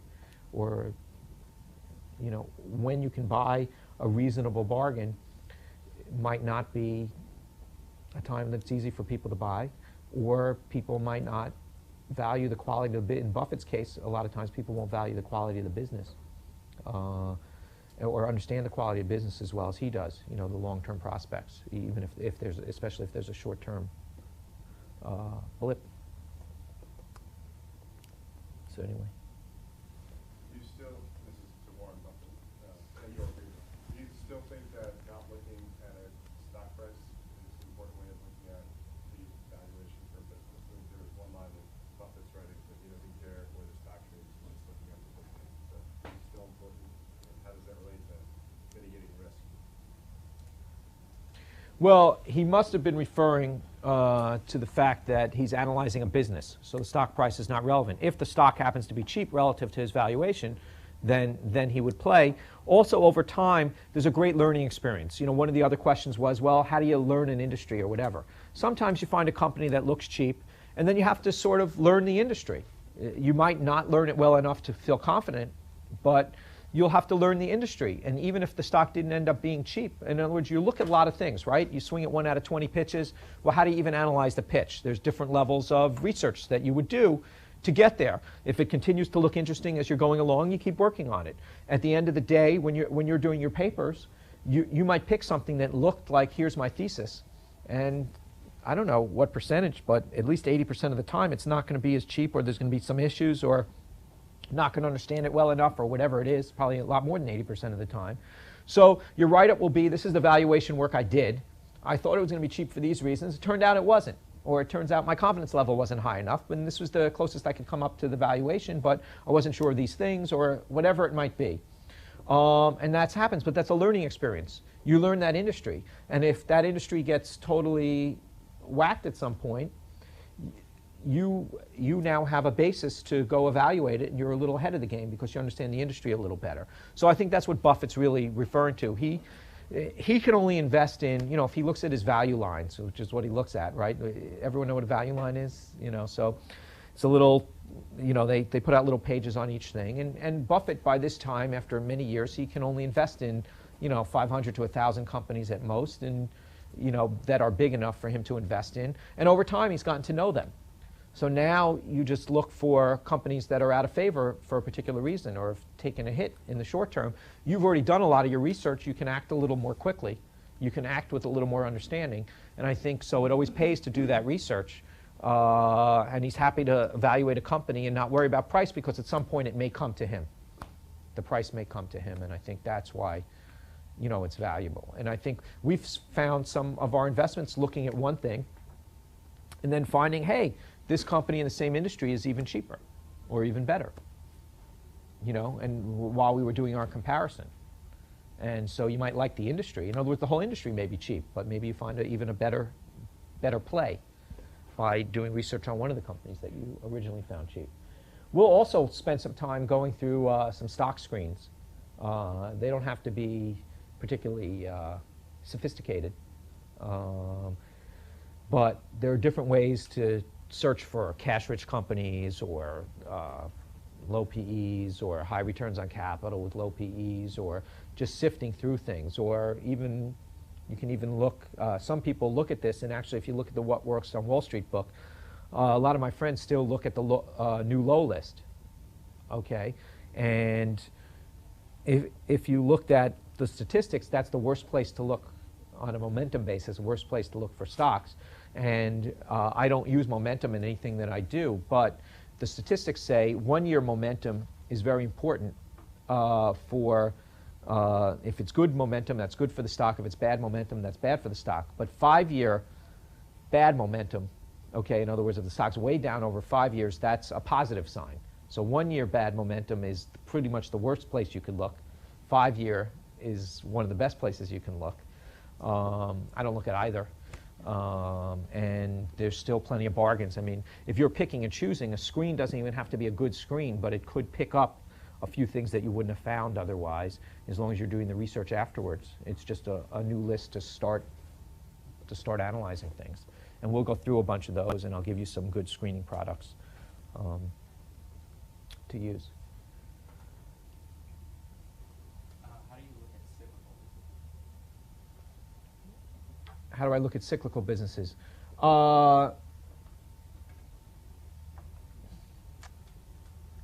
Me personally, I tend not to look at cyclical businesses that often because they're not usually the greatest businesses. Having said that, if I were trying to analyze a cyclical business, what I would do is try to figure out what the normalized trend line is and pay a low. In other words, it's a good question.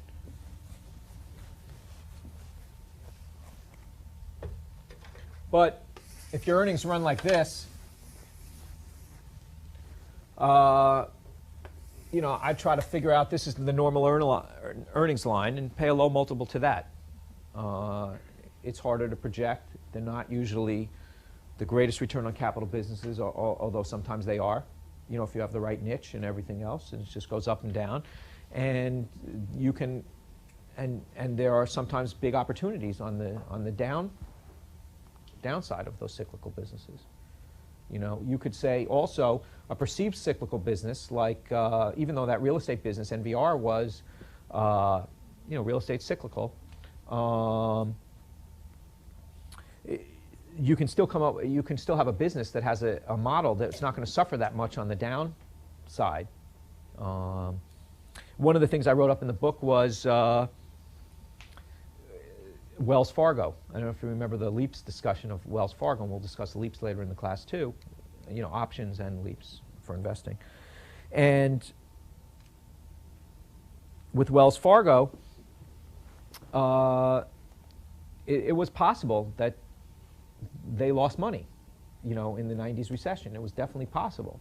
We went through the numbers and thinking that a really bad year was they were earning $18 a year. The stock was at, I think, 70 roughly, and it had earned $18 a year, $18 in the previous year.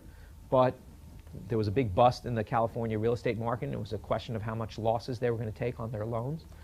And we went through, even in a devastating time, that, yeah, they would lose $18 roughly a share on those losses. And so their earnings, they had all these, you know, taking deposits cheaply, lending out, they would have eaten through all their earnings for 1 year. And maybe they'd earn zero for 1 year, but that doesn't sound like going bankrupt. And if you're earning $18 in your normal year, if you have that kind of earning power, and every 7 or 8 years you earn zero, you can still value that business and say, the way I chose to look at it was, I say, that's pretty great. In your bad year, you don't lose money. In your good years, you make $18. That's worth a lot of money. Certainly a lot more than 70 bucks. That was the hope and the way I looked at it. So it depends how bad the down cycles are. It depends how leveraged the business is. You know, all kinds of things. Are they going to survive through the cycle? Might be a problem. You don't want to leverage up a very cyclical business.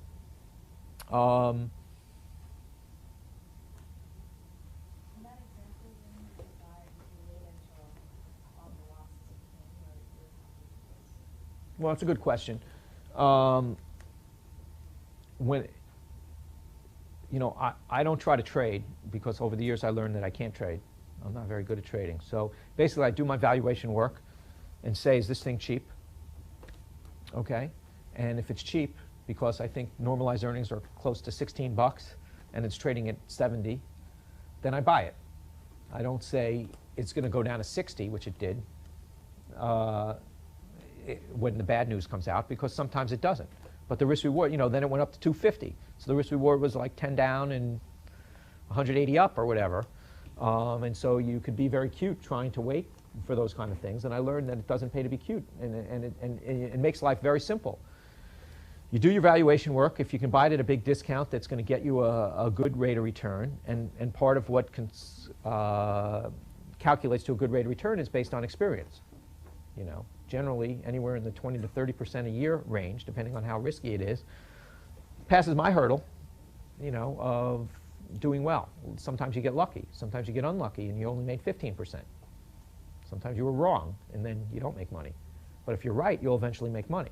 And what I told you was, right, that within 2 to 3 years, the market will agree with you if you did your analysis right. There's a little problem in that sometimes you're wrong. But if you are right, the market will agree with you in 2 to 3 years. And you have to make sure that's a good enough rate of return over 2 to 3 years for you. you can think of some more questions. I got to figure out who's going to win the book. Oh, okay, go ahead. I have. My question relates to international stocks. I'll ask both Joel and Warren. Warren first, I guess.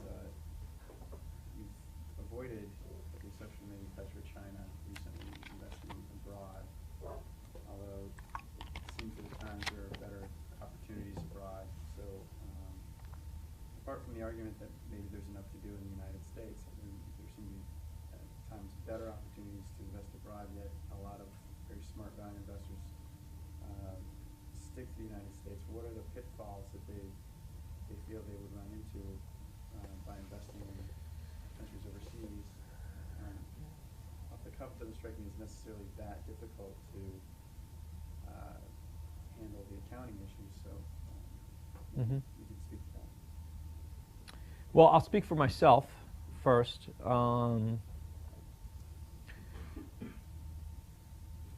This is the area we feel most comfortable, the U.S. So we traditionally, we've had a few international investments. We haven't traditionally done that. Each country has different laws, some different accounting standards. Sometimes there's currency risks that you have to decide whether you want to hedge or not. You could always hedge those out if you think it's cheap. Sometimes figuring out how the economy is going to do. I mean, even, Japan's a very developed nation, yet they had a completely different system, back in the 80s when we couldn't figure out why stocks were priced how they were there. It was very clear that there were a lot of different things going on in Japan. It was a much more fixed economy. It was much more closed economy. It was more difficult to open competitors. It was more different government regulations. There was different shareholdings, different consumer behavior. It really was a different animal at the time. It's not to say that you couldn't study it and understand what's going on there, and not to say that there's not many opportunities there, and many people gravitated there now, where there appears to be some value there. But once you've mastered an area and feel like you know everything, or at least you're very comfortable in a particular area, it's very hard for me to go elsewhere. I would say that we're atypical of most hedge funds who've been doing this for a long time. Many people have branched out to do other things.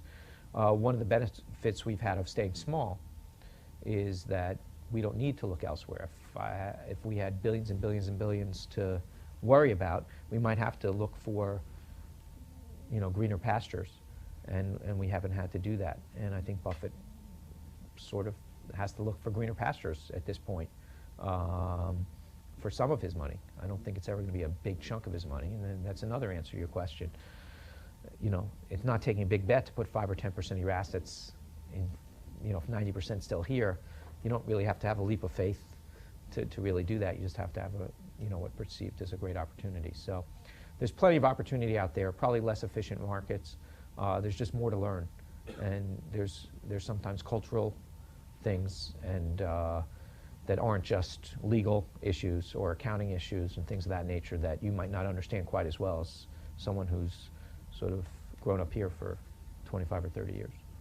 So there's nothing wrong with it. I think it's great opportunities elsewhere. All the stuff still works, the PE ratio stuff and everything else. So that's it. Min. How do you handicap for regulation if you're looking at an industry that, where regulatory issues are, could be a possible problem? Well, it's interesting. I would guess, just going back an experience that we've had, sort of healthcare companies that rely on stuff like Medicare or Medicaid, how they get reimbursed for things. If they end up making too much money for a while, they change the rules, and so you end up getting paid less. And you have to take that into account. It's sort of regulation that way. So you would never assume outlandish returns. Although if you look at, let's say, hospitals, you'd have to assess the situation. But the interesting thing about for-profit hospitals are that only about 15% of hospitals are for profit, and 85% are not for profit. Because capitalism tends to work, generally the for-profit hospitals are more efficiently run. Maybe not better medical care, can't really claim that, but they're more efficiently run, so that they can provide services for less than an inefficiently run hospital, which are many of the public hospitals. So since the reimbursement's the same from Medicare, you may be able to maintain a decent rate of return on your income, because if they're paying, they don't want all the public hospitals to go out of business, so they have to pay them enough to hang in there, which may be a very profitable amount of reimbursement for you. But those things change, and you have to take them into account, and sometimes it's very hard to do. So what happens when it's very hard, but it's predictable, but it's within a range? Then I just ask for a much larger margin of safety if I'm going to invest in an area that had some regulatory hurdles. When we talk about risk arbitrage, huge, and also takeovers, insurance companies, it's very hard to take over an insurance company in a hostile way. It's very hard to take over a utility in a hostile way. And so therefore, if you have a bad management, you may say, well, it's going to be tougher to oust them than usual. You can't have the threat of a takeover in this industry, insurance, let's say, or utilities, as much as you could in some other industries. And therefore, maybe the stock may even trade cheaper because there's less of a chance of changing management or changing the way things are going, and you have to take that into account. So I would just say you don't check your brain at the door. You analyze the particular regulation or regulator and the environment at that time and take that into account.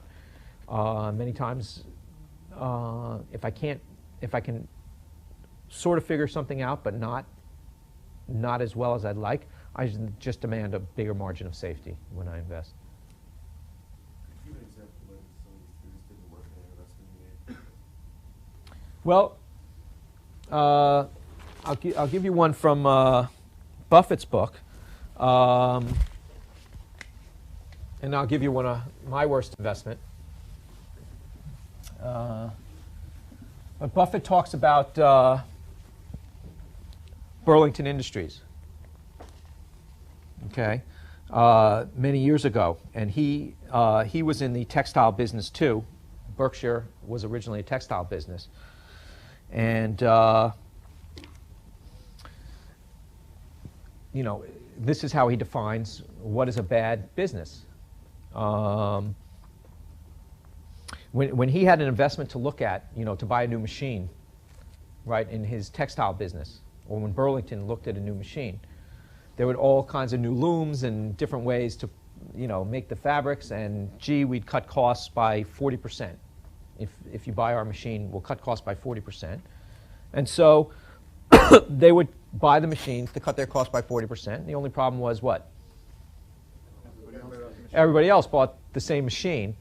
And so all that happened was they laid out money for this machine, but they didn't get a return from the machine because there was no really barriers to entry to the business. There were not enough people going out of the business, too easy to get back in the business, and everyone had access to this technology.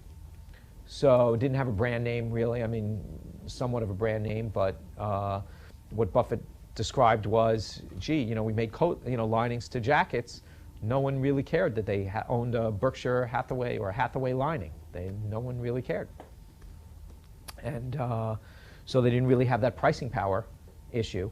And so each time they would do an analysis of a capital spending item, it looked like it was going to pay for itself over 3 years, and it never did.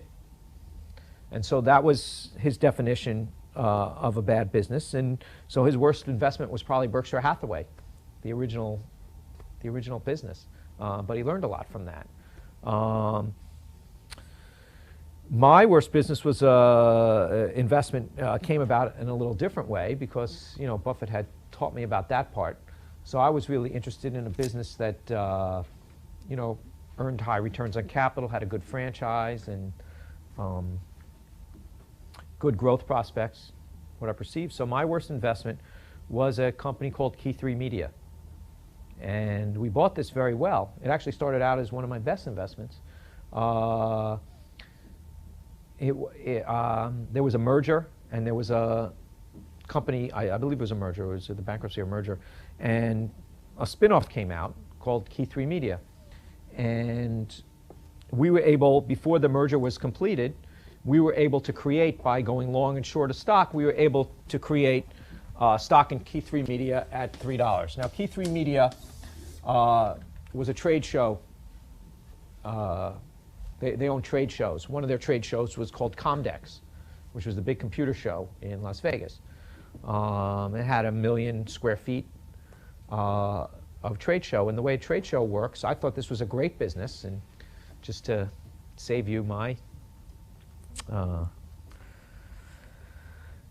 well, save you from this. I won't save you from your own mistakes, but I'll save you from doing mine again. I thought it was a great business, and it truly was, because they owned Comdex, was a computer show.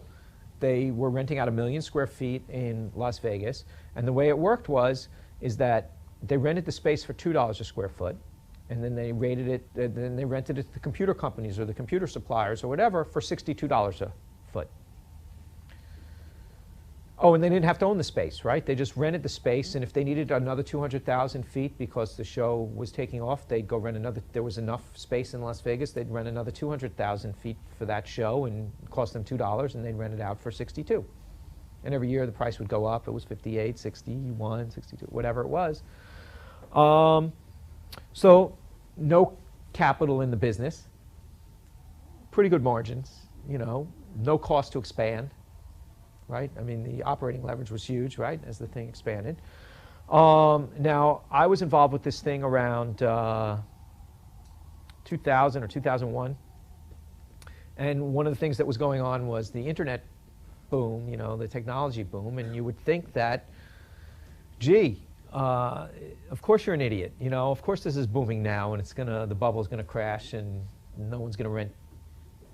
But I outsmarted them, because over those 3 years before, the show hadn't grown at all during the whole internet boom. The show had stayed at roughly 1 million feet, had gone from, like, say, 950 to 1 million feet. You know, 950 to 9, then to 1 million feet. It was undermanaged. It was owned by some Japanese conglomerate. It was undermanaged. And they brought in a new guy who had run Ticketmaster, and had turned that, you know, in a 40-to-1 turnaround, and, you know, very good manager. And we met with him, and he said, you know, these guys have done a terrible job. We got the show up from 900,000 feet to 1 million feet, and we don't really care which of these technology, you know, we just care that technology grows, which was very okay, because every year we have 2,400 exhibitors, and 400 of them go out of business every single year. But 400 new entrepreneurial guys set up shop, and bless you. And as long as technology grows and computers stay popular, we'll, you know, be able to continue to grow. It doesn't matter if the players change. So that made a lot of sense to me. The show hadn't grown because it was mismanaged. And the way he described his business at Ticketmaster is, you know, they give you tickets for events, sports events and shows or whatever. And so he told us this very neat story where basically they used to sell the advertising on those envelopes that you got your tickets in. So they used to sell the front of the envelope, and they sell the back of the envelope, and then they would sell advertising on the flap of the envelope. And then they'd sell advertising on the flap of the envelope. And then they'd sell advertising on the flap of the envelope. And pretty soon they had about 9 flaps on every envelope that they were selling, and they just kept selling the flap. And so when he got to Comdex, the guy said, you know, we sold out the show. The 3 banners in the front of the hall, you know, we sold out. You know, we got, you know, $200,000 for each one, you know, advertising, you know. And he said, what do you mean the 3 banners are sold out? There are 9 banners, you know. And so he sold 6 more banners, you know, for the same thing. So I figured this guy's pretty smart. So that's working out. Actually, these guys were doing a public offering. And just to talk about the Sears, we took the risk that the deal wouldn't close. But we were long and short something, and the company was doing a public offering at $6 of some additional shares of Key3 Media after the deal was done. Okay, after the spinoff was done, pre-merger. In other words, there was a merger. They were going to spin off a piece of the business, Key3 Media. At the same time, they were going to do a public offering to raise a little more money for Key 3 Media at $6. We were able to go long the parent and short another piece of the parent and create the stub for $3. Pretty shrewd, right? So, and not only that, because the business was so good and Comdex did well, the new guy took over, it looked good, this $3 went to $12. So sounds good so far for my worst investment, right? And we created it smartly, and it went from $3 to $12.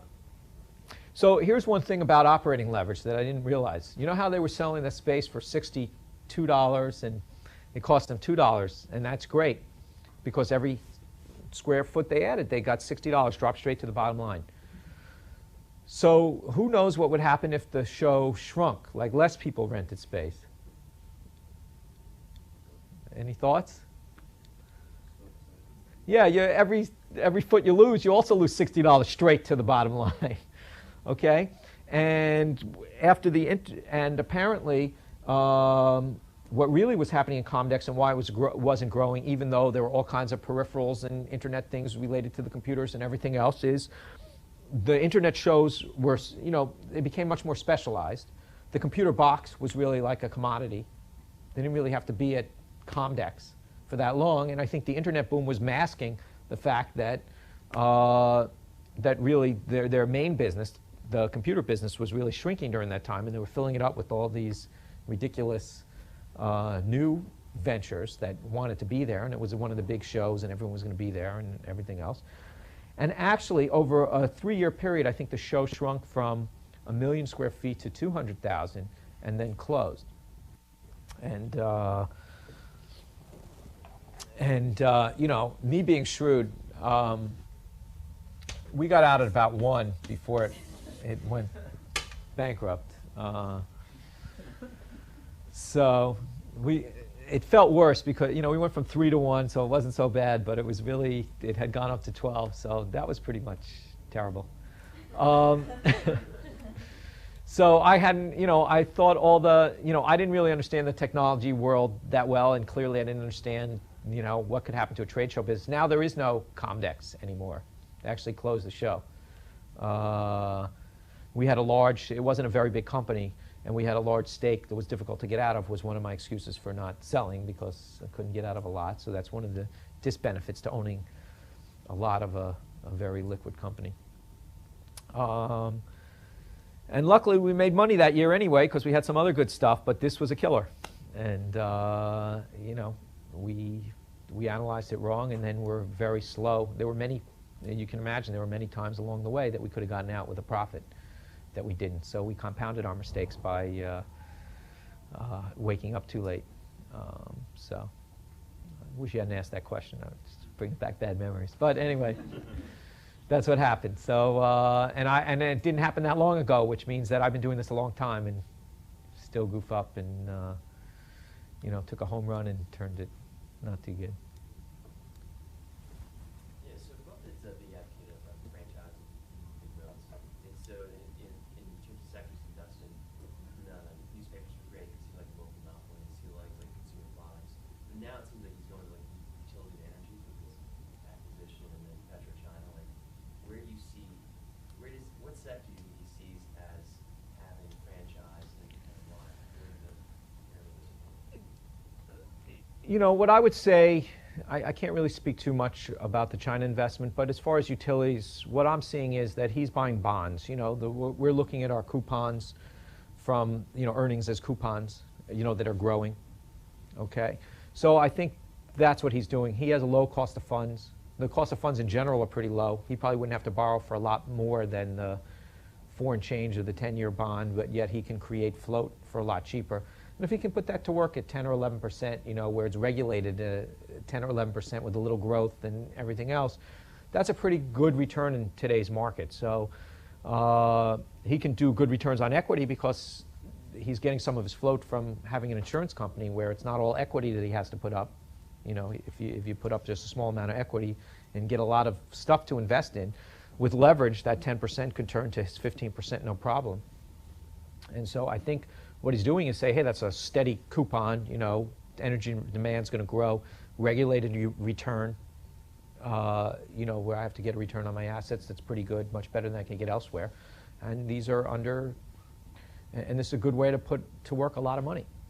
And that's my guess as to what he's doing. In other words, he's doing a spread. He's borrowing his money cheap and investing at, he owns a bond that pays a lot more money than he can get by actually owning a bond.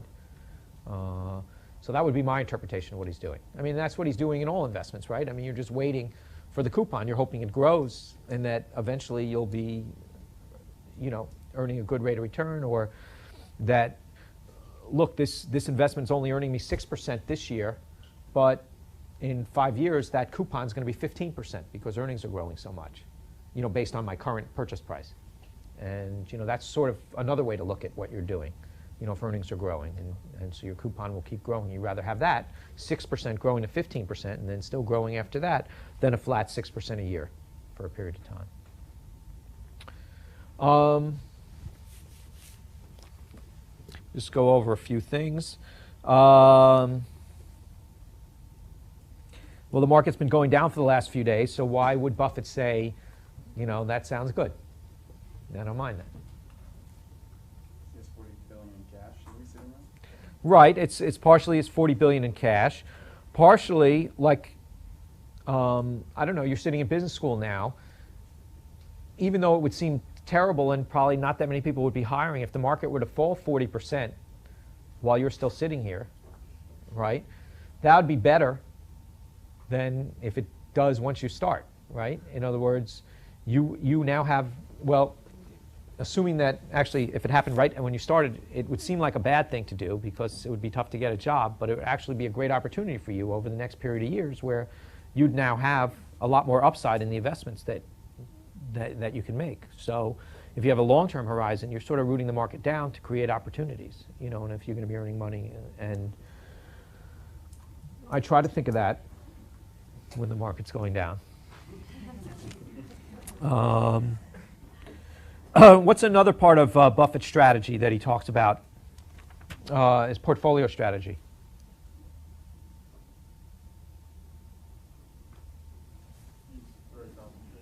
Right.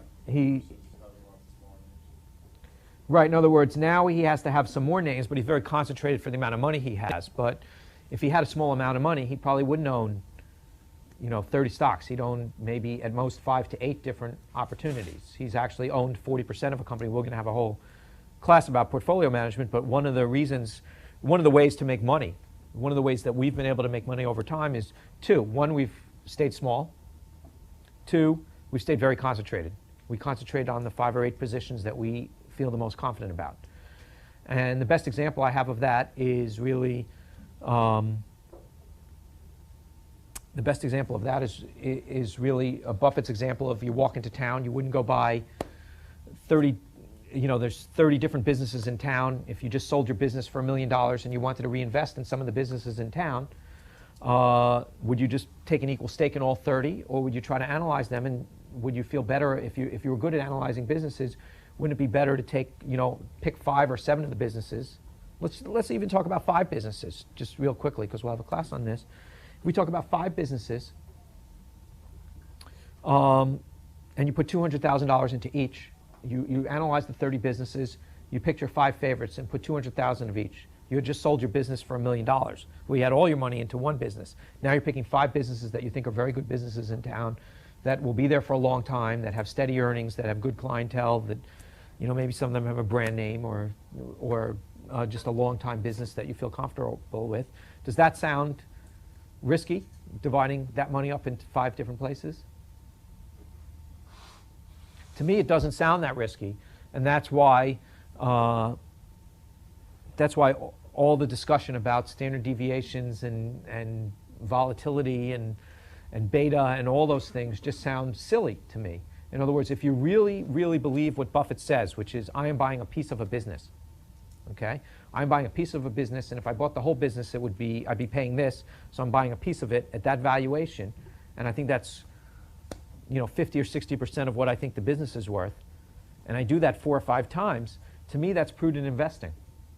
And once you start worrying about how the pricing of those businesses will jump around over 6 and 12-month periods, it starts to sound ridiculous. I mean, really analyzing risk that way, which is how most of the institutional investment world analyzes risk, starts to sound completely ridiculous. And I think I would always, whenever you get in that discussion, which you will be, what was your Sharpe ratio, what was your standard deviation, all those different things. If you're really thinking about you're owning a piece of a business, you would never think, if you were a real estate developer and owned 5 different properties that you thought you bought cheap or whatever, the rents were paying me such and such 15% a year, and I was able to buy it at that valuation, and I bought 5 of these. Would you care how it bounced around, over a year and 2 period? You wouldn't even think of it. And it's the same way with businesses. And it's very important to think about, because very few people think that way. Very, very few people, and it's one of the secrets, one of the simple secrets, is really to look at your portfolio that way, just a group of businesses. And you probably wouldn't want to own 30 different businesses if you could actually do the work. If you're doing a PE strategy, low PE strategy, then you sort of want the average return. So you got to own a lot to get the average. But if you're actually doing work on businesses and understand them and understand that you're buying discounts, then you can really own a few. Yeah. So from that point of view, do you think that business schools will always stop teaching efficient market theory and diversification and all the things that it seems to be just, if you really know which companies you're investing in, you don't really apply? I hope it doesn't happen. I hope. I think this is one of the few places you can take a class like this. It doesn't make any sense to me. It almost, I understand the math. I just, if you're buying a piece of a business, it's just different than, who cares what other people are paying for it at a particular time. I care about what the cash flow, your risk is that the business turns, and the risk is that, they go from 1 million square feet to 200,000 square feet and then out of business, with $60 contribution margin for each foot. You do have business, you're taking business risk. You're not taking volatility risk, or, you're taking risk based on what is the income stream going to be, what are your coupons going to be from that investment? What are your earnings coupons going to be from that investment? That's the risk you're taking. If you understand that, and so you might want to have more than 5, you might want to go to 8 because you don't want to take that coupon risk from that business, but it has nothing to do with any of the measures, the volatility measures that are used generally to assess investments. It is true that people are influenced by those, and if you're going to be one of those people, then you want to know how volatile your business investment's going to be. Having said that, looking at past betas or past volatility really will have nothing to do with future volatility, so it's also suspect in that regard. You're making assessments that, when you're figuring out your standard deviation of your portfolio, the only good way to do that is looking backwards, which really is not that helpful, because looking forward, you're making these estimates that make the results of your portfolio construction pretty much worthless. And then, of course, who's done a cross-correlation matrix between, anyone? Okay. I don't get that either. And it's very complicated stuff to do, and people do it all the time, and it's hard to do. But it's all based on assumptions, garbage in, garbage out, and I think most of the assumptions are garbage. And I'm not sure that the output that you're looking for to figure out how volatile it'll be over a 1-year period. Now, for instance, when Rich Bazzino was in here, if you measured his volatility, his standard deviation over 1-year periods, okay, his standard deviation was equal to the standard deviation in the stock market, okay? So no benefit there. But if you looked at 3-year trailing periods, okay, just go 3 years, rolling periods. So you go January of 87 to January 1990, February 87 to February 90, and like that, 3-year rolling periods, then his volatility over 3-year periods was half the market. So which one should you, so everyone who does these analyses uses 12-month annualized standard deviation. Even if you want to use it, it's the wrong thing to use. Okay? It really should be using 3- and 5-year standard deviations over those kind of time frames. Then it may mean something. But even the way it's done, so I think the whole process is just, the efficient frontier and is just missing the boat, like, hugely. And I think it's taught because people have invested a lot of time learning the math.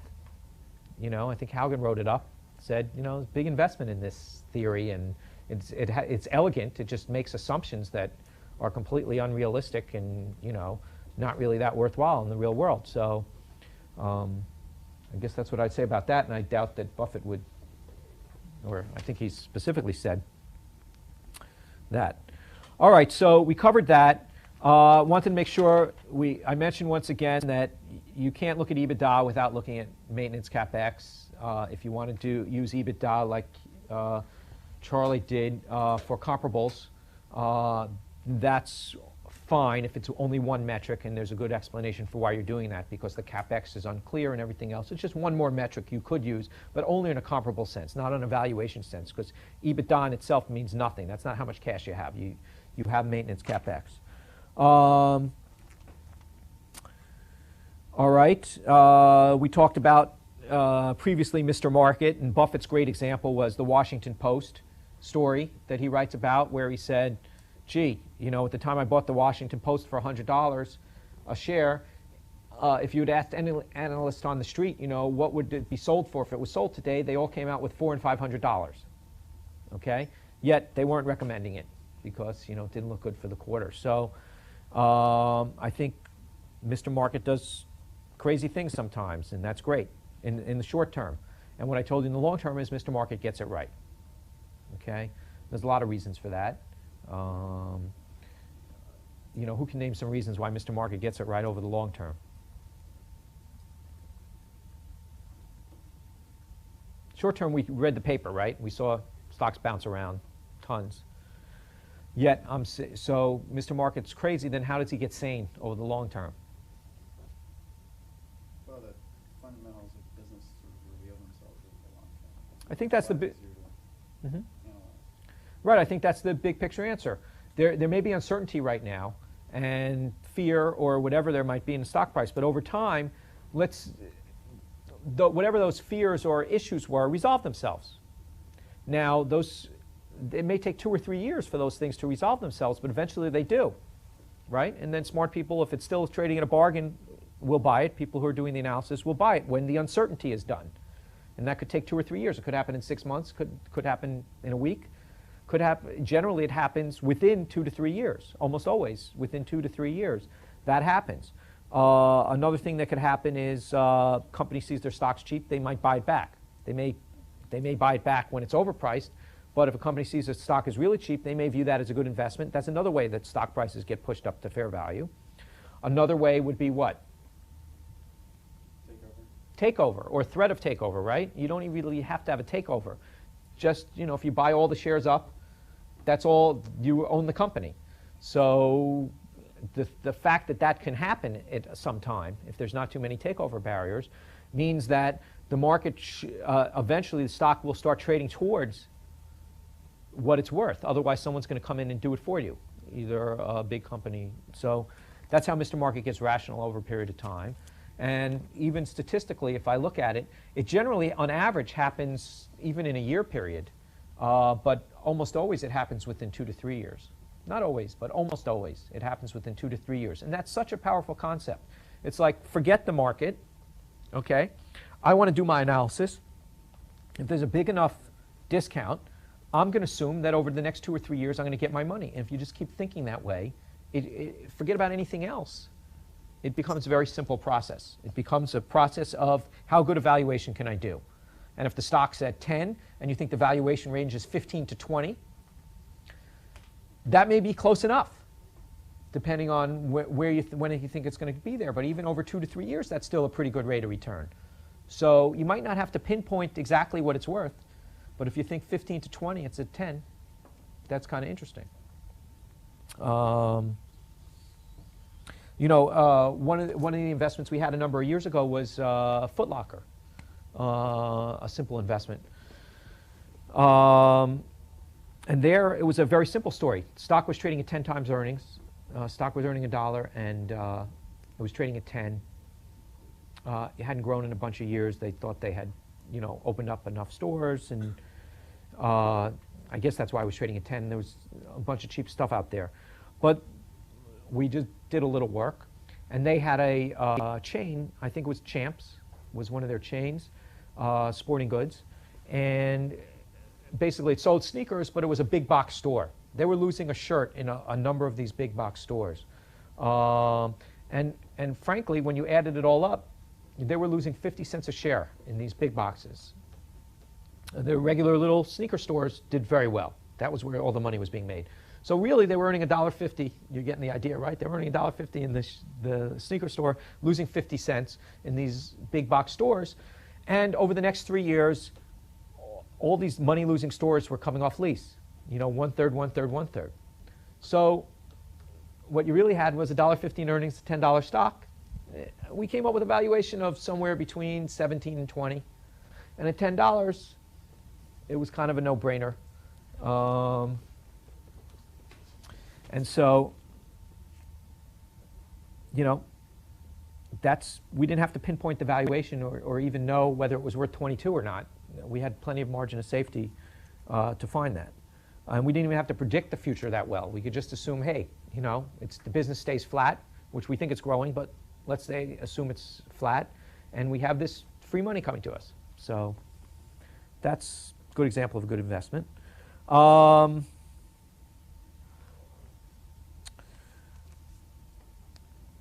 Okay. All right, one more thing.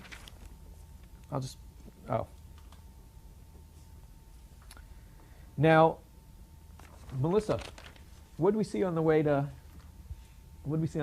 class today?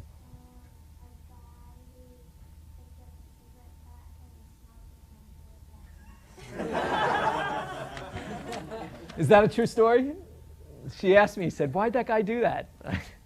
So I said, I'm going to ask you that in class. So we all know about cigar butts, or cigarette butts or whatever. You know, Ben Graham did this for many years. I was going to ask her a really hard question, but, you know, that actually happened. So I said, why do you do that? He said, well, it didn't cost him anything, right? So if you can buy it cheap enough, that was Ben Graham's philosophy of buying the nets that you read about. And Buffett sort of moved away from that. But that's, I actually started, how I got interested in this was in cigar butts. I read an article about Ben Graham's net strategy. And still the philosophy of buying something for a lot less than it's worth makes sense. And on average, that strategy does work out if you own enough of them. But what's the flaw there? There's a realization of value problem where the business isn't creating any value while you wait. Right. In other words, here's what we're really looking for. You know, a lot of people ask me, oh, do you really find a lot of 50-cent dollars? It's nice to say 50-cent dollars, but do you find a lot of 50-cent dollars? And what I'm really looking for is something that's traded 50 cents, and I think it's going to be $1 maybe 2-3 years from now.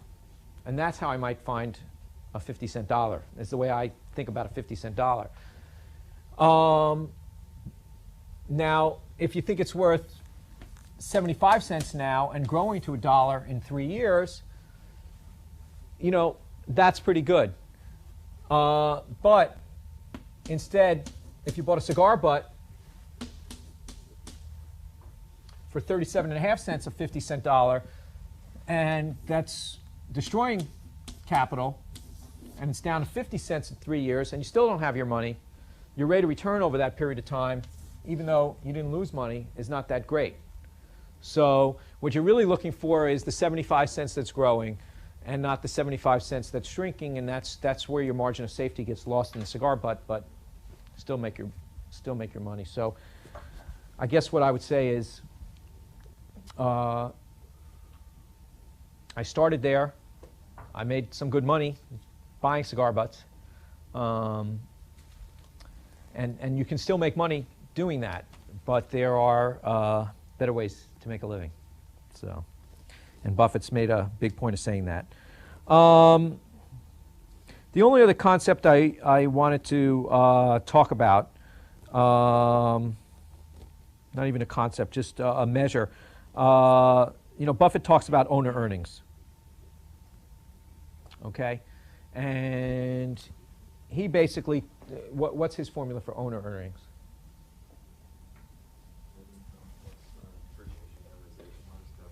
Right. So he has net income plus DA minus CapEx. And I'm telling you to use EV all the time, right? And pre-tax, for that matter, because of different borrowing rates. And so in case anyone was going to ask that, why do I tell you to do it? And this is Warren Buffett, so, why shouldn't you listen to him? And this works fine as long as the company's not particularly leveraged and has normal tax rates. And I think that's what he's talking about when you're doing it that way. And otherwise, when you're doing your papers, I'd want to see the EV analysis.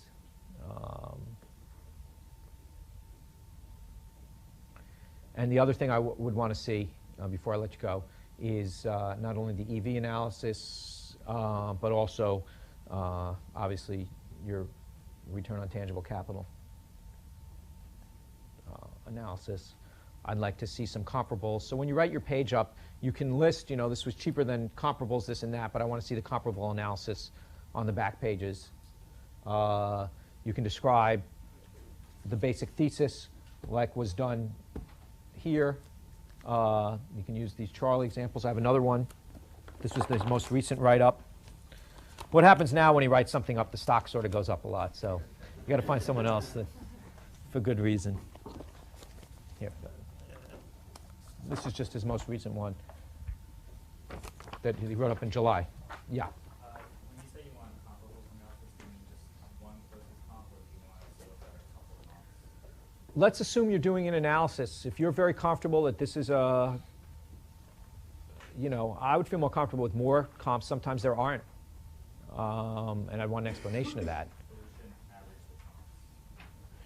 Well, you shouldn't average the PE ratios of comps, right? Why shouldn't you do that?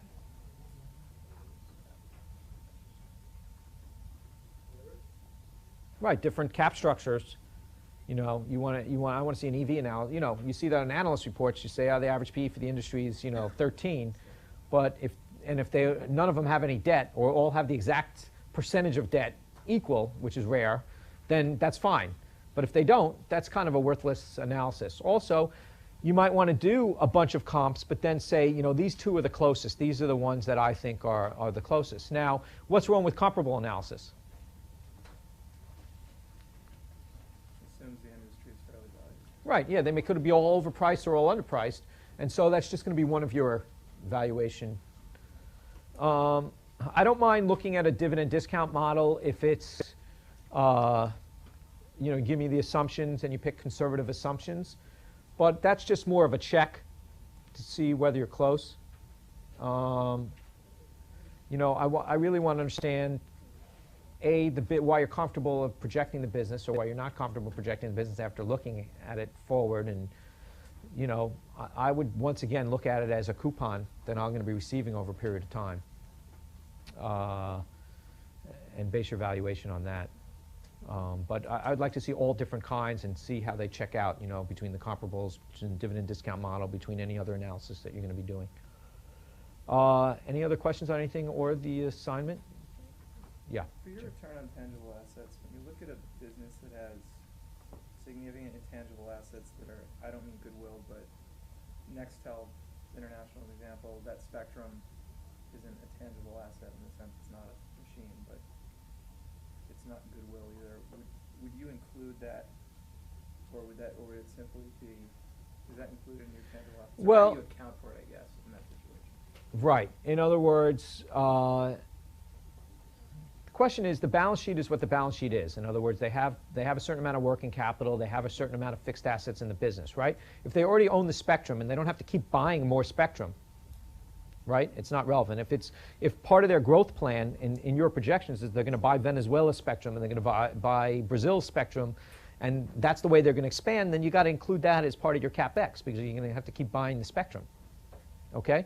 In that one example on NII, you'd have two valuations. Look, Mexico is earning X amount of money, their business in Mexico. They're not really using the spectrum they have in these other countries.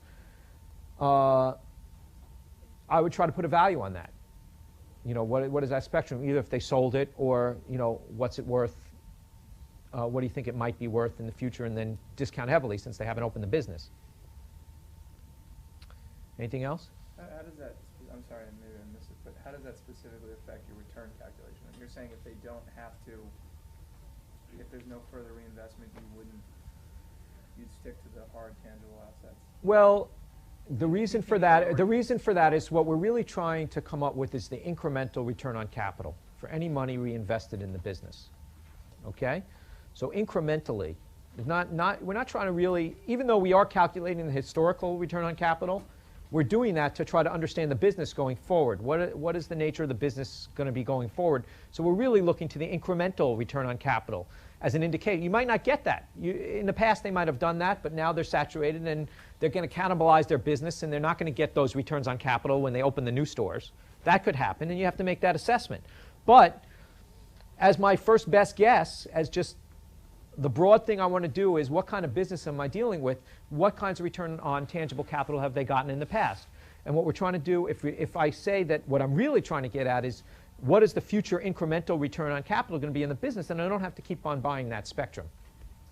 However, I may saturate that market, you know, or I may have to build more towers to use the spectrum, and that's going to be a capital expense, you know, as I get more subscribers or whatever it might be. And so that's, you know, those are things that are real capital spending, but buying the spectrum again, maybe you don't have to do that. Okay. Right? That makes sense? Yeah, absolutely. If you're just looking forward, that's why you do. Even though you're looking backwards to figure out the number, you're looking forward, and that's why you're looking forward as to how you're going to do. So Matt Mark will be here next Friday. And he will be doing bankruptcy investing. Who do you think asked the best question of the day, though?